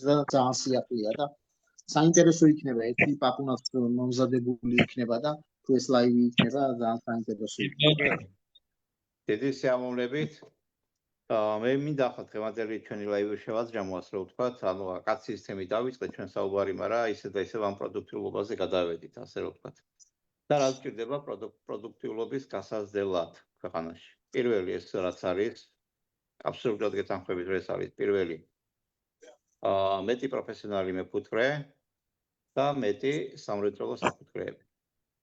აუცილებლად გვჭირდება კლიმატის კონტროლი და წინ შეწყობინებების სისტემა, ასე რომ ვთქვათ, რა მოგველის და როდის რა მაგალითად რა მცენარე იყვავილებს, ასე რომ ამის საშუალებები არსებობს და ხალხი კვლევებს ატარებს და ამ ცოდნასაც ვეზიაროთ. ნუ დაავადებების კონტროლი და ეს უკვე მეფუტკრეების საქმეა, ასე რომ ვთქვათ, სკის ტიპები ჩვენ მოგვიწევს ალბათ უფრო მეტი გააქტიურება ამ თემასთან დაკავშირებით, ნუ ზოგს არ სიამოვნებს ეს თემა, ცოტა მტკინეულია, ზოგი ასაკსაც აბრალებს, რომ აწირა ადროს ასაკი ადროს იმ ასაკში არა ვარო, ახლა მე ჩემი საფუძვლე გადავაიარაღო და ასე შემდეგ, მაგრამ ვფიქრობ, რომ გვიანი არასდროს არ იქნება. ალეკო მით უმეტეს გადაიარაღებას გავამტებ ბოდიში რა, ეხლა აგე ლექსო ამ ხელა საფუძვლე გადაიარაღა და აგე ნურიმ კიდევ ამ ხელა საფუძვლე ერთ წელიწადში და არაფერი სირთული არაა განსაკუთრებული, თავარია მონდომება და აი რაც რუტის სისტემას დავამატებ და მით უმეტეს აი აღმოსავლეთში ამბობენ და რომ აი თქვათ რაღაცაო დადანი და დამიჯერეთ რომ მცირე ღალის დროს რუტი კიდევ უკეთესია ვიდრე ზოგადად ეხლა როცა დიდი რაოდენობით მოდის დაფლი ეხლა სად ჩაგისხავს მაგას უკვე აქ მნიშვნელობა მაგრამ მცირე ღალის დროს პატარა ფორმატის სკა კიდევ უკეთესია ერთფეროვანი დაფლის ასაღებად პატარა სკა კიდევ უკეთესია ხო დაი თუნდაც ეხლა ჩვეულებრივად ორი კორპუსი რუტის რო იყოს პირველ სართულზე განემანი დაადე და უკვე ბარტ საკონტროლებ რომ დედა ყავს პირველ სართულში და რეალურად აი მაყურებლისთვის ეხლა თქვენ კი იცით მაგრამ მაყურებლის გასაგები რო იყოს აი ავიღოთ პირობითად 12 ჩარჩოიანი დადანი და 10 ჩარჩოიანი მინიმუმ 3 თიმის აი ესე ბარტის თავზე დაგილაგებს თავს სადაც რეალურად იქნება 10-15 კილო თაფლი მაინც და 10 კილო თაფს მაინც დაგილაგებს რუტის შემთხვევაში დაგილაგებს აი მაქსიმუმ ისიც რამოდენიმე ჩარჩოზე შეიძლება აი ესე თითე ხაზად იყოს ზემოთ ოდნა და სადაც მაქსიმუმ აჰა დაგილაგოს 4 კილო თაფლი დანარჩენს ამოგიტანს ზემოთ და რეალურად თითო ეხა 100 ოჯახი რომ გილაგია და პირობითად 5 კილოთი მეტი თაფლი უკვე შენიასაღები იქნება, ხო? რა თქმა უნდა ეს უკვე ცოტა არ არის რა. პროდუქტიულობა იზრდება. გესახები აბსოლუტურად. ასევე მუშახელის პრობლემა ახსენა ბატონაკელა. მუშახელის პრობლემა მართლა გვაქვს და ეს პრობლემა მართლა არ ვიცი როგორ გადაწყვეტ, იმიტომ რომ ხედავთ საქართველოში ასე ვთქვათ მიგრაციის დიდი წალღაც არის და შესაბამისად ახალგაზრდები ფოცილობენ რომ სხვა საქმით დაკავდნენ და ასე შემდეგ რა. მეფუტკრეობაც ძალიან ინდივიდუალური არის ასე ვთქვათ და ყველა შეიძლება მაგალითად სხვა სოფლის ჯონობის სხვა დარგს დაყნენ მაგალითად, მაგრამ მეფუტკრეობა მართლაც ინდივიდუალიზმითაა დამახასიათებელი და რთული არის ეს თემა ასე ვთქვათ, მაგრამ უნდა ვეცადოთ, რომ რაც შეიძლება მეტი ახალგაზრდა კადრები მოვიწიოთ და მე მიხარია საერთოდ ამ ახალგაზრდა კადრები რო ჩდებიან და ამ სიახლეებს უცბად როღებულებენ ასე ვთქვათ. ასევე რა თქმა უნდა ჩვენ ვისაუბრეთ მთავრობის მოწესრიგებაზე, სამთავრო ბაზების მოწესრიგებაზე. ეს აუცილებელი თემა არის და ასევე ის ამ შემთხვევაში შევეხეთ წაბლის დაავადებას, თუმცა ახსენეთ რომ ასევე აკაციის წევრსაც ემუქრება საფრთხეები. ნუ ზოგადად კლიმატი იცვლება და ყველა მცენარეს რაღაცა საფრთხე ემუქრება, ასე ვთქვათ და აი წინ ამაზე ჭირდება მეტი დაკვირვება და მეტი ისე იგი, თორე უკვე რომ დაავადდება და უკვე ხმობა და რომ გადახმობა ყველაფერი, მერე თავში ხელების შემორტყმა მართლა გვიანია. ასე ვთქვათ და ამ საკითხებსაც უნდა მივხედოთ უნდა დროზე, ასე ვთქვათ, მე საწყო სამ საკითხებზე ასე ვთქვათ კი მუშაობთ, მაგრამ ვიმუშავეთ რა, ასე ვთქვათ, უფრო გადაჭრილად ამ თემებთან დაკავშირებით, მაგრამ ძალიან რთული თემა არის ეს ყველაფერი. კი ბატონო. 12 საათია, ასე ვთქვათ, მე მინდა მადლობა მოვუხადო ჩვენს მაყურებელს. დღეს მაინც სრულმასშტაბიანი ასე ვთქვათ, დღევანდელი ლაივი ვერ შედგა, იმიტომ რომ ერეკვეც უნდა ჩართული იყო და ერეკვე ვერ ჩაგვერთო სამწუხაროდ. ერთ ბატონი ზაზა ჩაგვერთო კაროსანიძე, ზაზასაც თავისი ჩანაწერები აქვს საკეთებული წყობის მიხედვით ახლოვან მცენარეებთან დაკავშირებით. მაგრამ წინ ასე გვაქვს დრო ლაივები. მე მინდა ვთხოვ პაპონასთან ერთად ასევე ეჯეობის პლატფორმის შემქმნელიც მოემზადოს, იმიტომ რომ ერთად რო გავიდეთ ამ თემასთან დაკავშირებით ახალთანაც უკვე თანამშრომლობენ ამასთან დაკავშირებით და ინფორმირება მეტი მოვახდინოთ მეფუტკრეების ამ საკითხთან დაკავშირებით. მე მინდა მადლობა მოგიხადოთ, იმიტომ რომ ყველა ვიცით რომ დაღლილები ვართ, ყველა საფუტკრეებში ვართ, ასე რომ ვთქვათ და იქიდან მოსულები ვართ. ბატონო გელა, ბატონო გიორგი, ბატონო გოგა, მეც ახლა უნდა გავიქცე უნდა და ერთ-ერთი საფუტკრე უნდა დავზრო უნდა, დღეს უნდა მოვჩე უნდა, ასე რომ ვთქვათ, ფუტკრის გადაყვანას კიდევ და ყველას მინდა მადლობა გითხრათ თქვენი დროის დათმობისათვის. ყველას მინდა წარმატებები გისურვოთ. ბევრი თაფლის დაწურვა, ხარისხიანი, რა თქმა უნდა და ასევე მინდა ყველას წარმატებული სეზონი გისურვოთ. ყველას მშვიდობიანი ღამე და დიდი მადლობა დღევანდელ ლაივში მონაწილეობის. ხო, გოგა. ხვალ კიდევ ასე ვთქვათ გავახმოვანებ ჩანიშნული არის თბილისში შეხვედრა სოფლის მეურნეობის სამინისტრო მომცენარეთა დაცვა მართავს შეხვედრას, სადაც წარმოდგენილი იქნება ფაროსანა ბრძოლის და სხვა მცენარეთა ბრძოლის შედეგები და ასევე 9 ივნის ძალიან საინტერესო შეხვედრა არის ტექნიკურ უნივერსიტეტში თბილისში, სადაც მე ამ ინფორმაციასაც დავდებ, სადაც ხდება აბსოლუტურად ინფორმაციის კვლევის გაცნობა, სახელმძღვანელო წიგნის გაცნობა, რომელიც ეხება ჯაჭვს საშუალო და მცირე ბიზნესის განვითარებაზე, ასე ვთქვათ და ძალიან საინტერესო არის ეს ყველაფერი და მე ამ სახელმძღვანელოს ყველა შორის ქართულ ფუტკარში კიდევ ავჭირთავ. საკმაოდ საინტერესო არის. უბრალოდ მეფუტკრეების ინფორმირებისათვის მე კიდევ მინდა ყველას დიდი მადლობა გითხრათ. დღევანდელ ლაივში მონაწილეობისათვის, კომენტარებში აქტიურობისათვის და ყველას მშვიდობიანი ღამე და წარმატებები მინდა გისურვოთ. ასევე დიდი მადლობა. კარგად გრძანდებოდეთ, წარმატებულ სეზონს გისურვებთ ყველას კაცს. კარგად გრძანდებოდეთ კოლეგები. მადლობა, წარმატებული სეზონი.